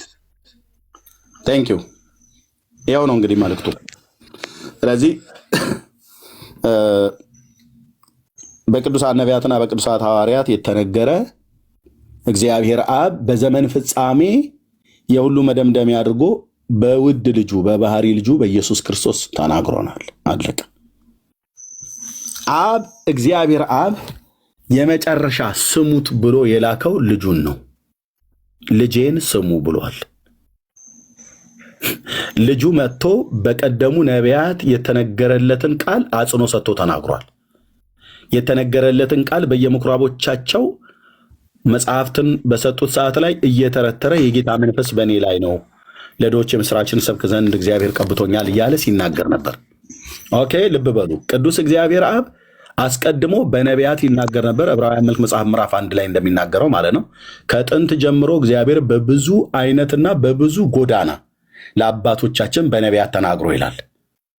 ኦኬ፣ ቅዱስ እግዚአብሔር አብ የጌታችን የኢየሱስ ክርስቶስ አምላክና አባት የሆነ ማንም ሊቀርበው በማይችል ብርሃን ውስጥ የሚኖረው ማንም ያየውም የሌለ በውድ ልጁ ራሱን የገለጠልን በእቅፉ ያለ ልጁ መጥቶ የተረከልን ስለ አባቱ የነገረን ስለ አባቱ ያወራን የአባቱን ፍቃድ በራሱን ፍቃድ ወደዚህ ዓለም መጥቶ የነገረን አለ። እኔ የምነግራችሁ ቃል ከራሴ የምነግራችሁ አይደለም እያለ ተናግሯል። ይሄ ማለት በመለኮትነቱ ከአብና ከመንፈስ ቅዱስ አንሶ እሱ የሚናገረው ቃል አጥቶ አይደለም። ለአባቱ ፍቃድ ግን ራሱን ሰሚት ስላደረገ ራሱን ስላስገዛ ይሄ የምነግራችሁ ቃል የአባቴ ቃል ነው ብሏል። እኔ ከአባቴ እየሰማሁ ነው የምነግራችሁ ብሏል። ኦኬ፣ ስለዚህ አባቱ ደግሞ የላኩት ልጄ እሱ ነውና እሱን ስሙት ብሏል። አሁን የአዳም ልጅ በግራና በቀኝ መላላጥ፣ መገባበጥ፣ መሯሯጥ የለብህም። እግዚአብሔር ልጁን ልኳል። በልጁ በኩል የዘላለም ሐሳቡን የመጨረሻ ለዚህ በመልኩና በአምሳሉ ለተፈጠረ የሰው ዘር ለተባለ በሙሉ ያለውን ነገር ምንም ሳይሰስት ዘርግፎ ነግሮናል። በነቢያት ሲናገር የነበረው ቅዱስ እግዚአብሔር አብ በልጁ በኢየሱስ ክርስቶስ በኩል ነግሮናል። በልጁ በኢየሱስ ክርስቶስ በኩል ራሱን ገልጦልናል። በቃ ልጁን መስማት ብቻ ከዘላለም ፍርድ ያድናል። ልጁን አለመስማት፣ ልጁ የተናገረውን ቃል ጠቅጥቆ ሌሎች የተናገሩትን መፈለግ አደጋው የከፋ ነው ወንድሞቼ እናቶቼ። ስለዚህ በውድ ልጁ ተናግሮናል ማለት ነው። የክብሩ መንጸባረቅ፣ የባህሪው ምሳሌ ማለት ትክክለኛ ምሳሌ ማለት ነው። የባህሪው ትክክለኛ ምሳሌ ማለት እግዚአብሔር አብ ያለው የመለኮት ባህሪ ሳይጨመር፣ ሳይቀነስ፣ ሳይከፈል፣ ሳይቆረጥ፣ ሳይሰረዝ፣ ሳይደለስ በልጁ ውስጥ አለ ማለት ምን ማለት ነው? ኢየሱስ ራሱ ከአብ እኩል መለኮታዊ ስልጣን ያለው እግዚአብሔር ነው እያለ ነው። በዚህ መለኮታዊነቱ ላይ የሰውን ተፈጥሯዊ ባህሪ ገንዘቡ አድርጎ መለኮትነትን ሳይጥል ገንዘቡ አድርጎ ሰው ሆኖ መጥቶ ተወለደ፣ ነገረን። አባቴ እንዲህ ይላል፣ አባቴ ልኮኛል፣ የአባቴን ፍቃድ ላደርግ መጣሁ፣ አባቴ እንደዚህ አዘዘኝ ብሎ ያለ ማለት። አባትየው ደግሞ ልጄን ስሙት፣ እሱ የሚላችሁን አድርጉ። ይሄው ነው። ስለዚህ አሁን በማንም በኩል በጌታችን በኢየሱስ ክርስቶስ ከተነገረው አሁን ቅድሞ ወንድሜ እንዳሉ ጴጥሮስም እንደተናገረው ይሁዳም እንደተናገረው ሌሎችም ሐዋርያት አጽንኦት ሰጥተው እንደተናገሩት በዚህ ቃል ላይ አንዳት ነቁጣ ነጥብ የሚጨምር ፓስተር እውነት ልንገራችሁ የተረገመ ፓስተር ነው። ነቢይ ቢሆን የተረገመ ነቢይ ነው። እርጉም የሆነ ነቢይ ማለት ነው። ሐዋርያ ነኝ ብሎ ይባል የፈለገ የተረገመ ሐዋርያ ነው። በጌታችን በኢየሱስ ክርስቶስ በተናገረው የብሉይ ኪዳን ቅዱሳት ነቢያት በተናገሩት የአዲስ ኪዳን ሐዋርያት አጽንኦት ሰጥተው በነገሩን ራሳቸው ከራሳቸው አውጥተው አልተናገሩም። ቢናገሩ እንኳን ሐዋርያዊ ስልጣን አላቸው።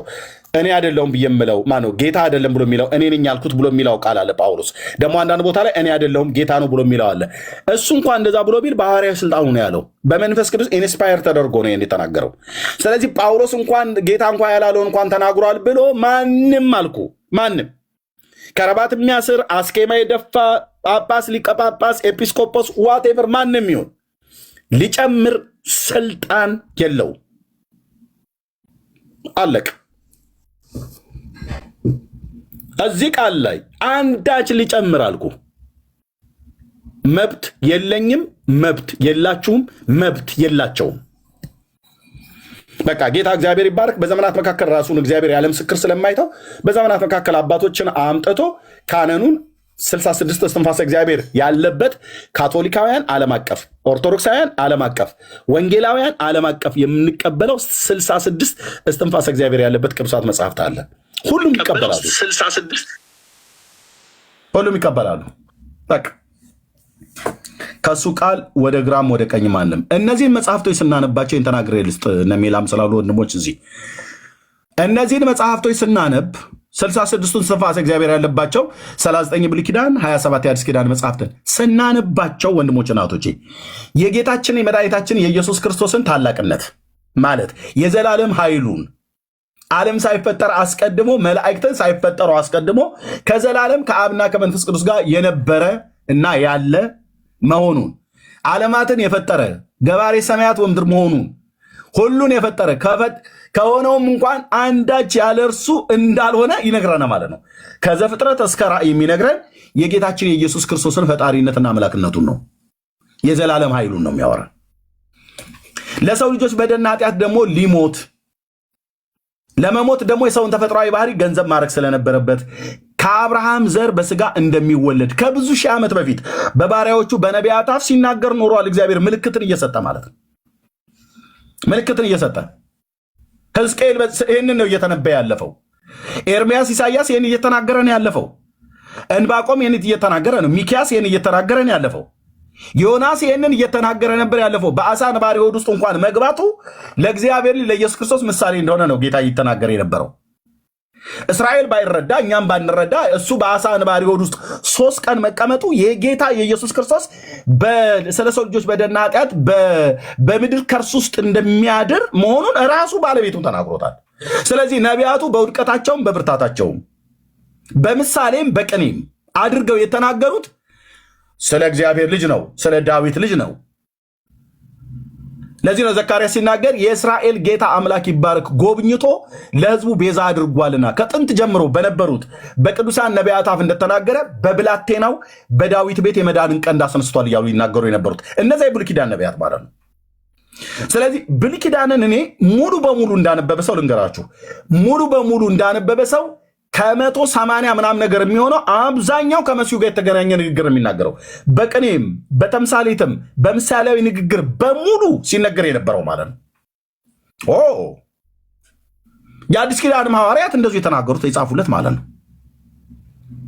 እነዚህን መጽሐፍቶች ስናነብ ሁላቸውም በእግዚአብሔር ልጅ ላይ ባለን እምነት የኃጢአታችን ይቅርታ እንደምናገኝ የብሉይ ኪዳን ነቢያት እንኳን ማለት ነው የቆመውን የእሴይን ሥር አሕዛብ ይፈልጉታል፣ ማረፊያውም የተከበረ ይሆናል ይላል። ኢሳይያስ ደግሞ በ42ኛው ምዕራፍ ላይ ሲናገር አሕዛብ በስሙ ተስፋ ያደርጋሉ ይላል። አየህ፣ የኃጢአታቸውን ይቅርታ እንዲያገኙ ከኢየሩሳሌም ከተማ ጀምሮ ስሜን ወዳልሰሙት ዝናዬን ወዳልሰሙ ወደ ሩቅ አገሮች እልካቸዋለሁ ብሎ በኢሳይያስ መጽሐፍ ላይ ሲናገር የነበረው የምስራቹን ቃል የሚያወሩ ማለት ነው።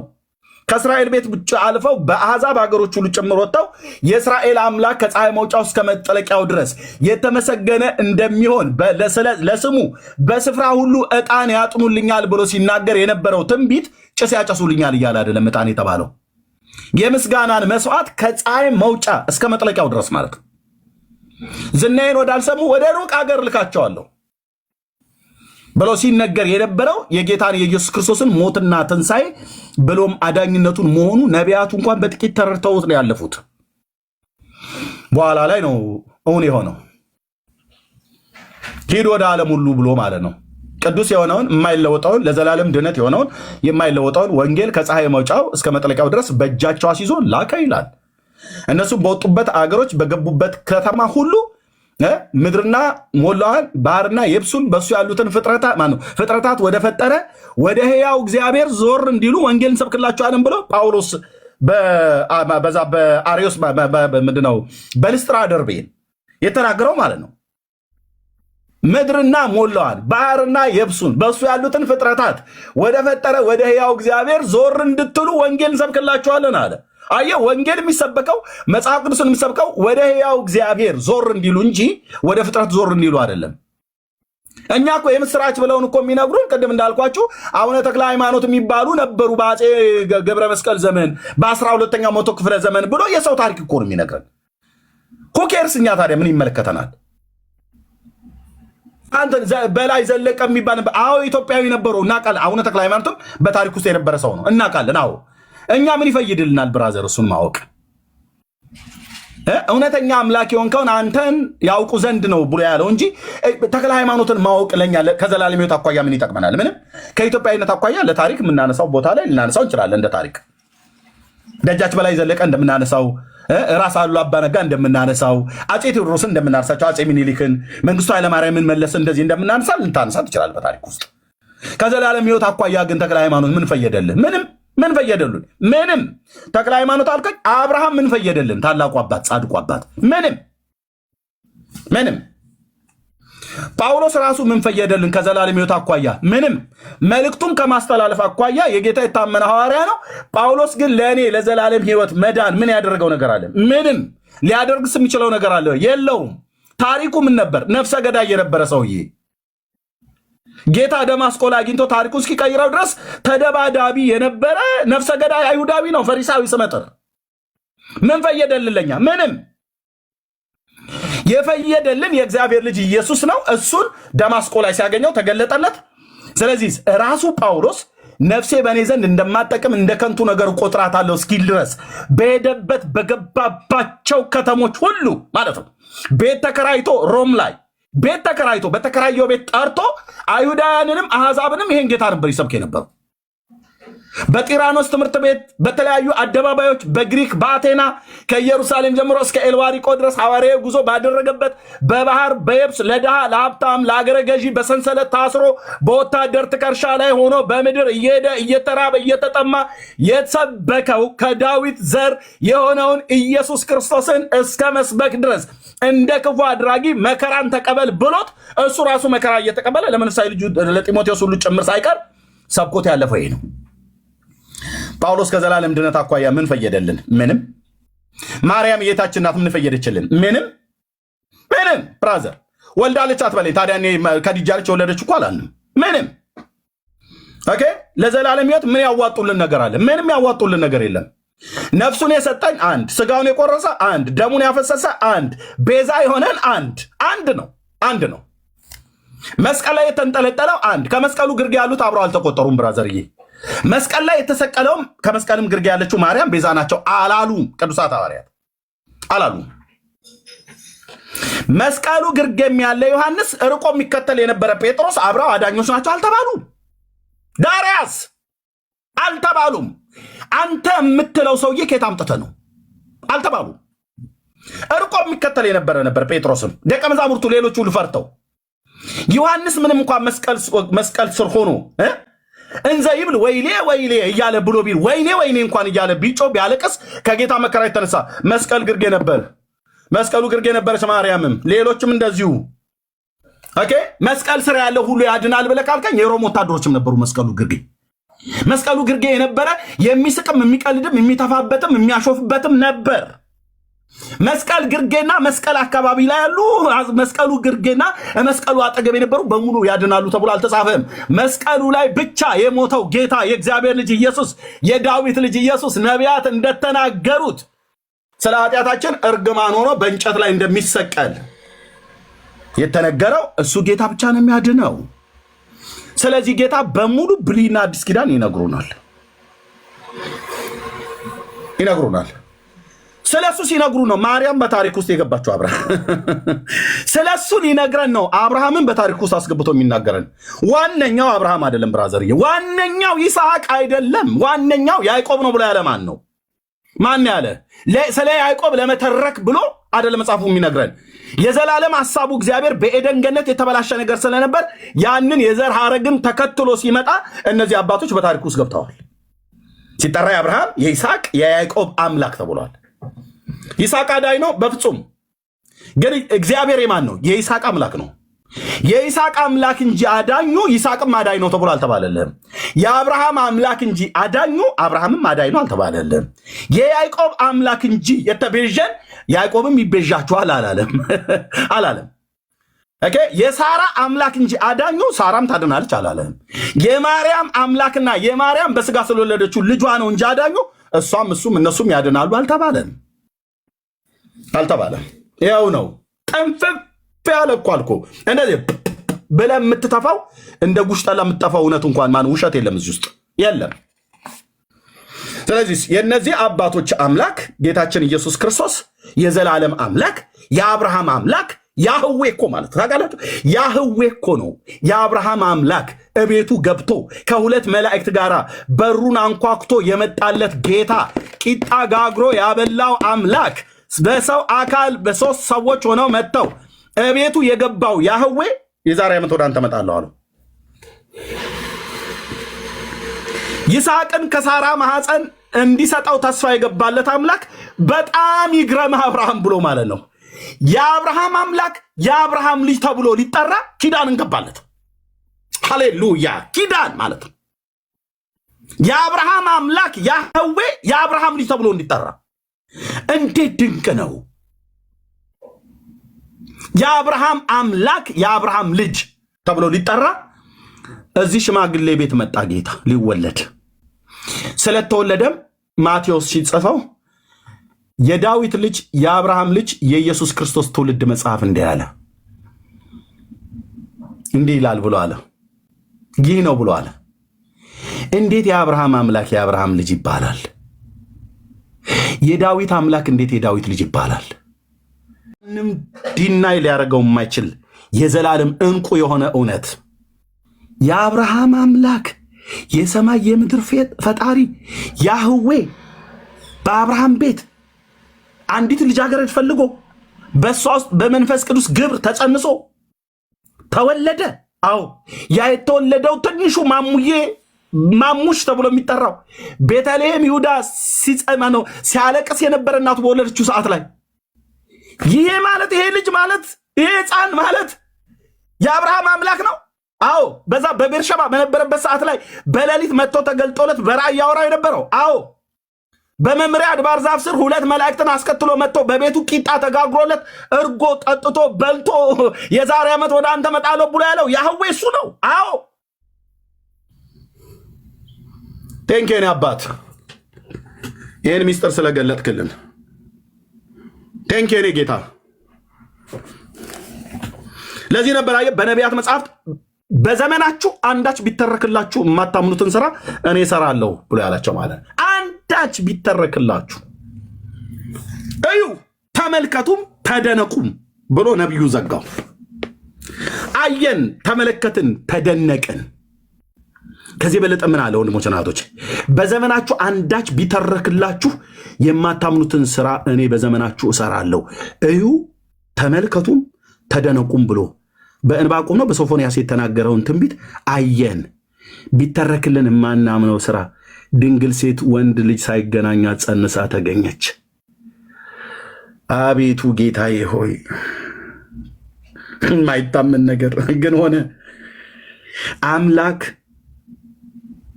የሰማይ የምድር ጌታ የአብርሃም አምላክ ያህዌ ከአብርሃም ቤተሰብ ውስጥ የሆነች አንዲትን ልጃገረድ ያላገባች ወንድ ማታቅ ያንግ አንሜሪድ ውመን የሆነች እሷን ፈልጎ መጣ። የዘላለም አምላክ ሰማያትና ምድርን የፈጠረ ጌታ እሷ ጋር መጣ፣ ተጸነሰ። ይታመናል? አሁን ለፍጥረታዊ ሰው አይታመንም። እኛ እኮ እግዚአብሔር መንፈስ ቅዱስ እኮ ነግሮን የቃሉን እውነት እኮ ነግሮን ገልጦልን እኮ ነው። ቢተረክላችሁ የማታምኑትን ስራ እኔ በዘመናችሁ እሰራለሁ።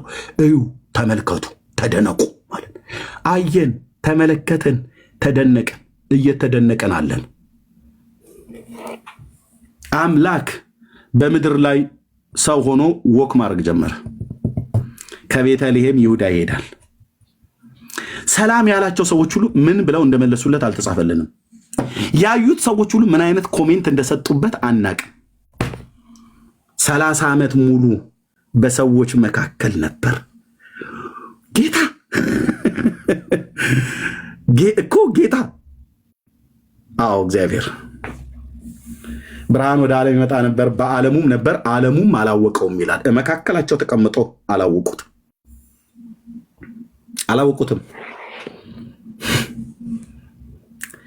ከልጆች ጋር ተጫውተው ከነበረ ነው ብዬ የምልህ እንደ ልጅ። እነዛም ልጆች አላወቁትም፣ የአካባቢውም ሰው አላወቀውም። ድንግሊቱ ብቻ ከመላእክት ስለተነገራት ማርያምን በልቧ ተጠብቀው ነበር ተብሎ ተጽፏል። ዮሴፍም ከመልአኩ ስለሰማ ከዛ ጊዜ ጀምሮ እንደፈለገ ወዲያ ወዲህ ሲል አላየነውም።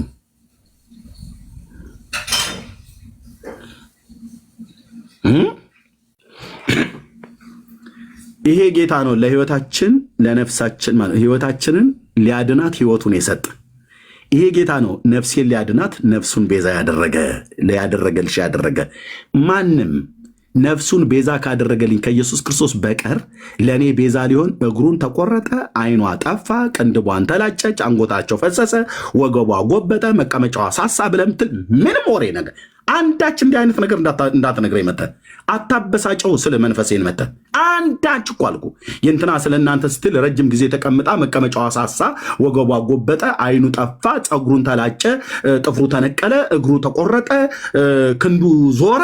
እንዲህ አይነት ወሬ እኔ ውስጤ በጣም ነው የሚያበሳጭ፣ ብስጭት ነው የሚያደርገኝ። ስለ አትበለኝ። እንዲህ አይነት ጠማማ ወንጌል ማለት ነው። አንዳቸውም ለኛ ለነፍሳችን ቤዛ የሆነ የለም። ቤዛዬ አንድ ነው፣ አዳኜ አንድ ነው፣ ጌታዬ አንድ ነው፣ መድኃኒት አንድ ነው፣ እረኛዬ አንድ ነው፣ የተሰዋልኝ በግ አንድ ነው፣ ወደ አብ የምደርስበት መንገድ አንድ ነው፣ የገባሁበት በር አንድ ነው፣ የህይወት እንጀራዬ 44 አይደለም አንድ ነው፣ የጠጣሁት የህይወት ውሃ ምንጭ አንድ ነው። አለቅ።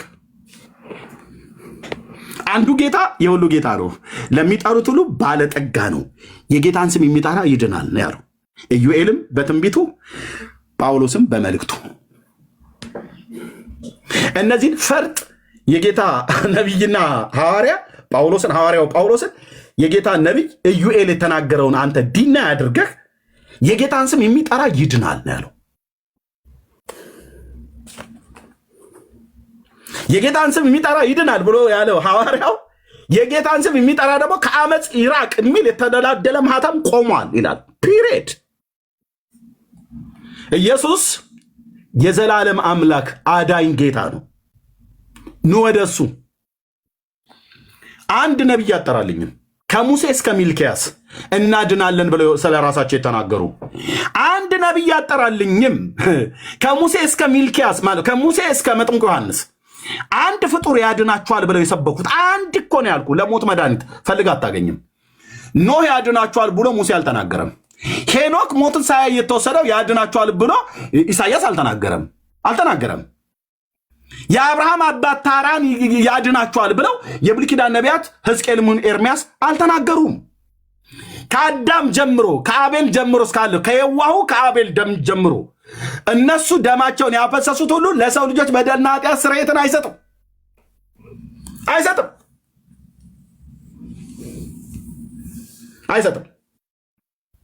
ያድኗችሁ ተብሎ አልተጻፈም። አርፋክስድ ያድናችኋል፣ ቃይናን ኤቦር ያድኗችኋል፣ ፋሌቅና ራግው ያድኗችኋል አልተባለም። አንተ ተክለ ሃይማኖት አትበለኝ፣ ጊዮርጊስ አትበለኝ። አንተ ራግው ፋሌቅ አልተባሉ፣ ናኮር ታራን አልተባሉ፣ ሃራን አልተባለም። ጻድቃን አባቶች ማለት ነው አልተባሉም። ለምን? ማዳን ስለማይችሉ። ማዳኔማ ስለሆነ የበጉ ማዳኔማ ስለሆነ የእግዚአብሔር ስለሆነ አለቅ። እነዚህ ሁሉ አባቶች በሙሉ ሌሎችም ሁሉ ጭምር ከዓለም ፍጥረት ጀምሮ የነበሩቱ መንጻትን ካገኙ የሚያገኙትም በበጉ ደም ብቻ ነው።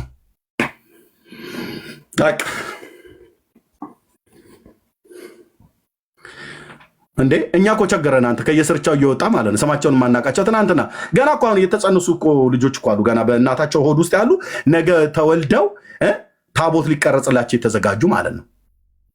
አሁን ባለፈው አላያችሁም ማለት ይችን ተናግሬ ለሜላ ልስተው አይ ቲንክ እሱ በዚህ ላይ የሚጨምረው ነገር ካለ ማለት ነው። ባለፈው ማነው ኮሜዲያን እሸቱ የሄደበትን አይታችሁታል አይደል? ዋልድባ ቋርፍ በላ የተባለበት ማለት ነው።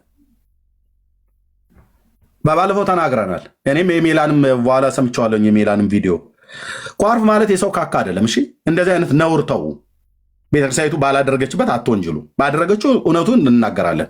ቋርፍ ማለት ካካ አይደለም። እሺ ግን ሄዶ ያገኛት አንዲት ህፃን ልጅ አላያችኋትም? ትንሽ ብላቴና አትጠራጠሩ። እሷ ልጅ በስጋ ስታልፍ ታቦት ይቀረጽላታል።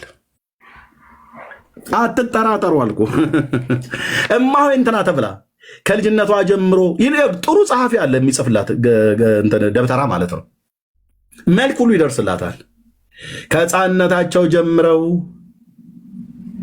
በተወለዱ በ80 ቀናቸው የእናታቸውን ጡት አልጠባ ብለው ሁሉም ብሎ ይጽፋል። በሚመጣው ትውልድ ማለት ነው። ልጅቱ ስትለመን አልሄድም ብላ ማለት ነው። አገኛት። መጨረሻ ላይ እየሸሸች ጫካ ላይ ያያችሁትም ሙሉን ነው ያየሁት። ቪዲዮ ሙሉን ገና እንደዚህ ሚዲያ ላይ ሳይነገር በፊት ሙሉን ነው ያየሁት። ተራራውን እንደዛ እየቆፈሩ እንጨቱን እያቃጠሉ አላያችሁም? ፀሐይ፣ በራ፣ ቆላ ምላችሁ ነው። እዛ አሁን እቺ ብላቴና ከእንደዚህ አይነት ጊዜ ጀምሮ የገባች እናቷ ሌላ ገዳም ውስጥ ነው ያለችው፣ እሷ ደግሞ እዚህ ነው ያለችው። ቢያንስ ከዛ ከቆላው ከበረሃው ትውጣልኝ ብለው እናትየዋ ገዳም ቀይሪ ነው ያልቻት እንጂ ወደ ቤት እንኳን አላልቻትም። ለዚሁም ሁሉ እንኳን ጭምር ስትለመን ነበረች። እነሱ ሁሉ ያድናሉ ተብሎ ነገ ይጻፍላቸዋል። መልክ ማለት ነው። አያድኑም። ዋልድባ የገባ አይደለም የፈለገ ለምን የትኛውን ቦታ ላይ አይገባም። አያድኑም። የሰው ዘር ሆኖ የኃጢአትን ስርየት የኃጢአትን ይቅርታ ሊሰጥ የሚችል የለም። 4 ነጥብ። ከአብርሃም እስከ ማርያም፣ ከሙሴ እስከ ሚልኪያስ፣ ከመጥምቁ ዮሐንስ እስከ ጳውሎስ፣ ከጳውሎስ እስከ ጴጥሮስ የትኞቹንም ጻድቃን ሐዋርያትና ነቢያትን ጠራ፣ ማዳን አይችሉም። እነሱ ራሳቸው እኛ እናድናለን ብለው አላሉም። አዳኙን ግን ነጥለው ሰብከውልናል። አይሁድ ምልክትን ይሻሉ፣ የግሪክ ሰዎች ግን ጥበብን ይሻሉ። እኛ ግን የተሰቀለውን ክርስቶስን እንሰብካለን ብሏል። አለቅ። ለሰው ልጆች መሰበክ ያለበት ክርስቶስ ብቻ ነው። ክርስቶስ የእግዚአብሔር ልጅ፣ የዳዊት ልጅ። ጸጋና ሰላም ይዛላችሁ። ሶሪ በጣም ረጅም ሰዓት ስለያዝኩ መቀጠል ችላላችሁ ወገኖች። ወንድምነት እሺ፣ ኤርሚ ጸጋ ይብዛል። ሜላ የምትለው ነገር አለ የምትጨምረው ወይ ሀሳብ ካለ?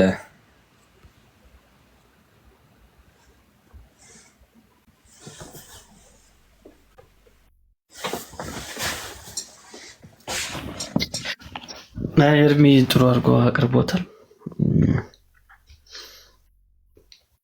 ወደ ትክክለኛው የጌታችን የኢየሱስ ክርስቶስን ወንጌል ወደ የሚናገረው መጽሐፍ ነው ማለት የምንፈልገው።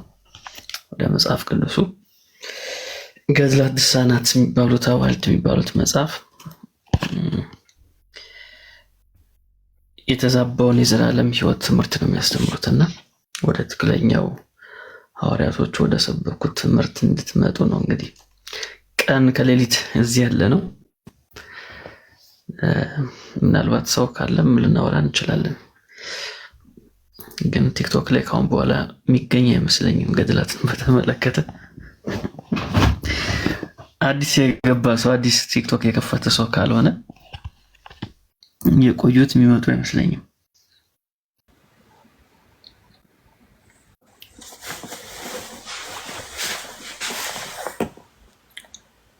ሌላ ይህንን ያሉት ግን ለምንድን ነው የማይመጡበት ምክንያት? እንደው የምታውቀው ነገር አለ? እኔ አንድ የማውቀው ነገር አለ። አንተ የምታውቀው ነገር አለ? ሜላ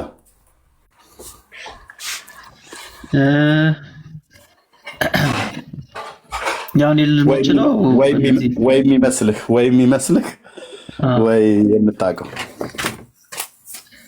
ያው በእነዚህ መጽሐፎች መነጋገር ስለሚያሳፍራቸው ነው እኔም የሚመስለኝ እና መልስ ላይ የላቸው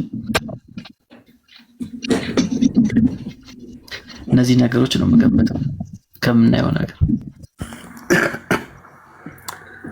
አንተ ነው ጥያቄ ልጠቅስ ሜላ።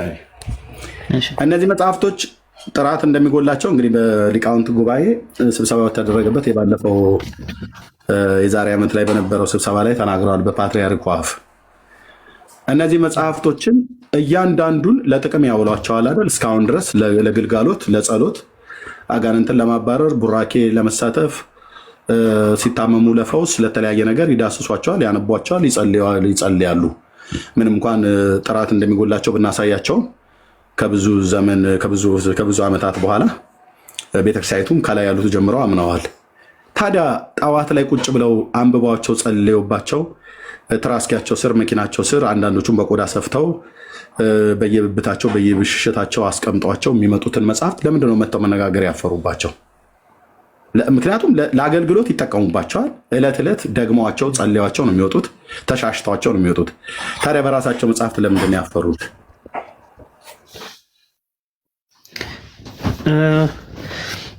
ያው ቲክቶክ ላይ ለመናገር ዲፌንድ ለማድረግ አቅሙ ስለሌላቸው ነው። እሱን ነው የማስበው። እንዳልከው ኢቭል የሚታዘልበት ራሱ ቤተክርስቲያኖች አሉ እኮ ገድላቶች የሚያሳዝሉ ቤተክርስቲያኖች አሉ። እዛ ሲሄዱ ያዝሉታል፣ ምንም ጥያቄ የለውም። በአንድ በሁለት በሶስት እያሉ ደግሞ የሚያከብሩት ያው ከነዚህ መጽሐፍቶች የወጡ ሀሳቦች ነው ያሉት። ግን እነዚህ ሲገቡ ዲፌንድ ማድረግ ያው ስለማይችሉ ነው። እኔ እሱ ነው የሚታየኝ። እነዚህ መጽሐፎች ዲፌንድ ማድረግ አይችሉም። አንዳንዶቹ ደግሞ የእውነትን ደግሞ የካዱትም አሉ። ልባቸው ወደ ግብጽ ሄደ ማለት ነው፣ ወደ ኮፕቲክ ሄደ። እንደ ዶክተር ዘሪሁን አገላለጽ አመንዝራ ትውልድ ያለው አገላለጽ አለ ወደ ኮፕቲክ የሚሄዱ ብሎ ራሱን የተናገረውና ወደ ኮፕቲኮቹ ሄዱት ጭራሹን የማይቀበሉ ናቸው። ግን እየተቀበሉ ራሱ እዚህ ሚዲያ ላይ ግን እነዚህ መጽሐፍቶችን ዲፌንድ ለማድረግ ግን የእውቀት ማነስ ስላለ ከዛ አንፃር ይመስለኛል የሚሄድ